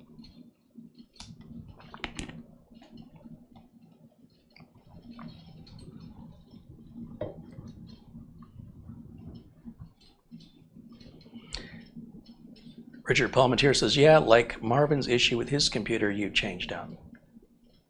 Oh, listen, Marvin has paid me back in way more than what Marvin got. You might look like I did Marvin the favor. No. For what Marvin has done for myself. You know the tech bench I gave away? That came from Marvin. There was a couple other things we gave away. It was a couple of backup drives. It was Marvin giving me this stuff, saying, here, you can have this. Those backup drives are like $300 a piece. I think the wet bench was a little over $200. So I'm paying to ship it, but regardless, there's even more. There's more than what I'm mentioning. And I still have Marvin's original motherboard still sitting here in that Antec case, which I need to tidy up. And then that'll be offered for sale unless, if Marvin says he wants it back, I'll give it right back to him. I don't think Marvin wants it back. I don't think he has a use for it. And then the proceeds go right back into the channel, of course.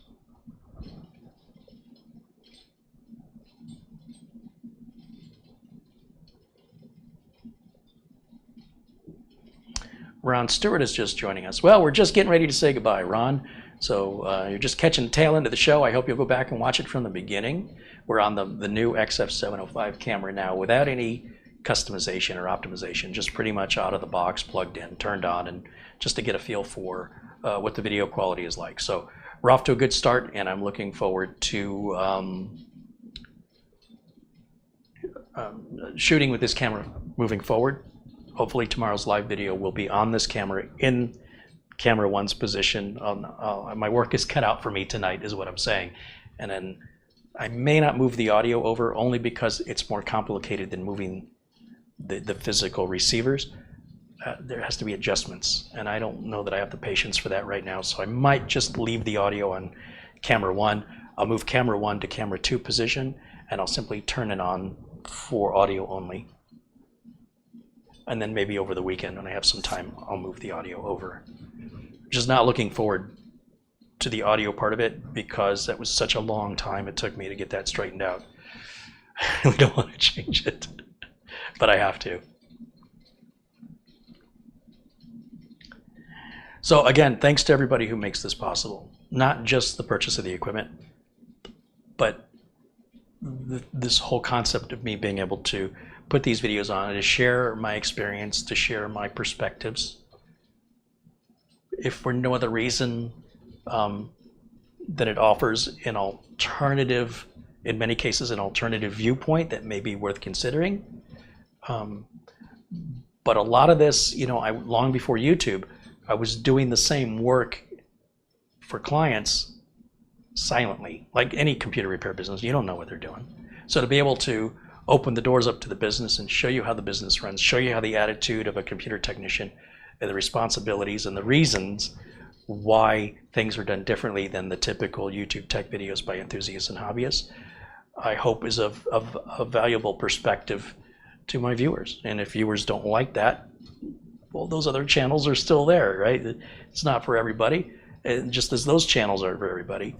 And so it's just amazing to me that it's gotten to this size, right? That I never thought there would be a day where I'd spend that kind of money on a camera. I also didn't think I would ever shoot live because of how quick the internet is to attack people who misspeak or make mistakes. So there's a certain amount of self-abuse in going live. But you guys, like today, for example, I haven't seen any issues in the chat room. And I open the chat room up to anybody right now. I don't always. Today I did. If it gets to be a problem with the bots and troublemakers and disruptors, then I go, okay, well, we're going to lock it down to members only and moderators, which is how I had it set for that reason. I don't like to do that. I like everybody to be able to interact. But what I also don't like is for somebody to disrupt or to use my platform to promote their agenda. Not cool. And the last few live videos we've had here where I've opened it up to everybody, I haven't seen any issues. And you can tell, I think, my attitude on camera. I'm not defending myself, and I'm not trying to point out a behavior that I don't want to see any more of. It takes us completely off topic. So yeah, this is all moving in the right direction, and I thank all of you for being a part of this amazing community, and to all of the contributors who have made it possible for me to grow as quickly as I have. Like I said, I was going to get this camera, but I wasn't expecting anybody to pay for it. I was just going to save up the contributions, and when I had enough, make the purchase. But never thought I'd be able to, after mentioning it, that money would come in, that such generosity would be offered. And you know, a week after I made the camera saying this is what my plan is, I have the camera. Even still today, it blows my mind. So don't know any other way to say thank you other than by using the camera and making more content. That's, I think, the best way I can show my thanks, and apart from, as I mentioned, the product keys under those conditions. And that's worldwide, by the way. You don't have to be in the USA with regards to the product key giveaway. If you're watching me literally anywhere in the world as a member for 3 months, send me that email if you want that key. Thanks again, everybody, and I will look forward to seeing you all tomorrow. Tomorrow's live show starts at 1 o'clock Pacific time, as always. We're doing a 8-year 11600K build. Again, it's going to feel a little repetitive for some of you, but with that repetition comes consistency, and that's how lessons stay with us, is through repetition. So while it may seem very routine, it's also what you make of it when you come into the chat room and engage in conversation with other members. So I hope you'll do that. Thank you for watching. I hope I will see all of you tomorrow, live, 1 o'clock Pacific time. That's 4 o'clock Eastern. Bye for now.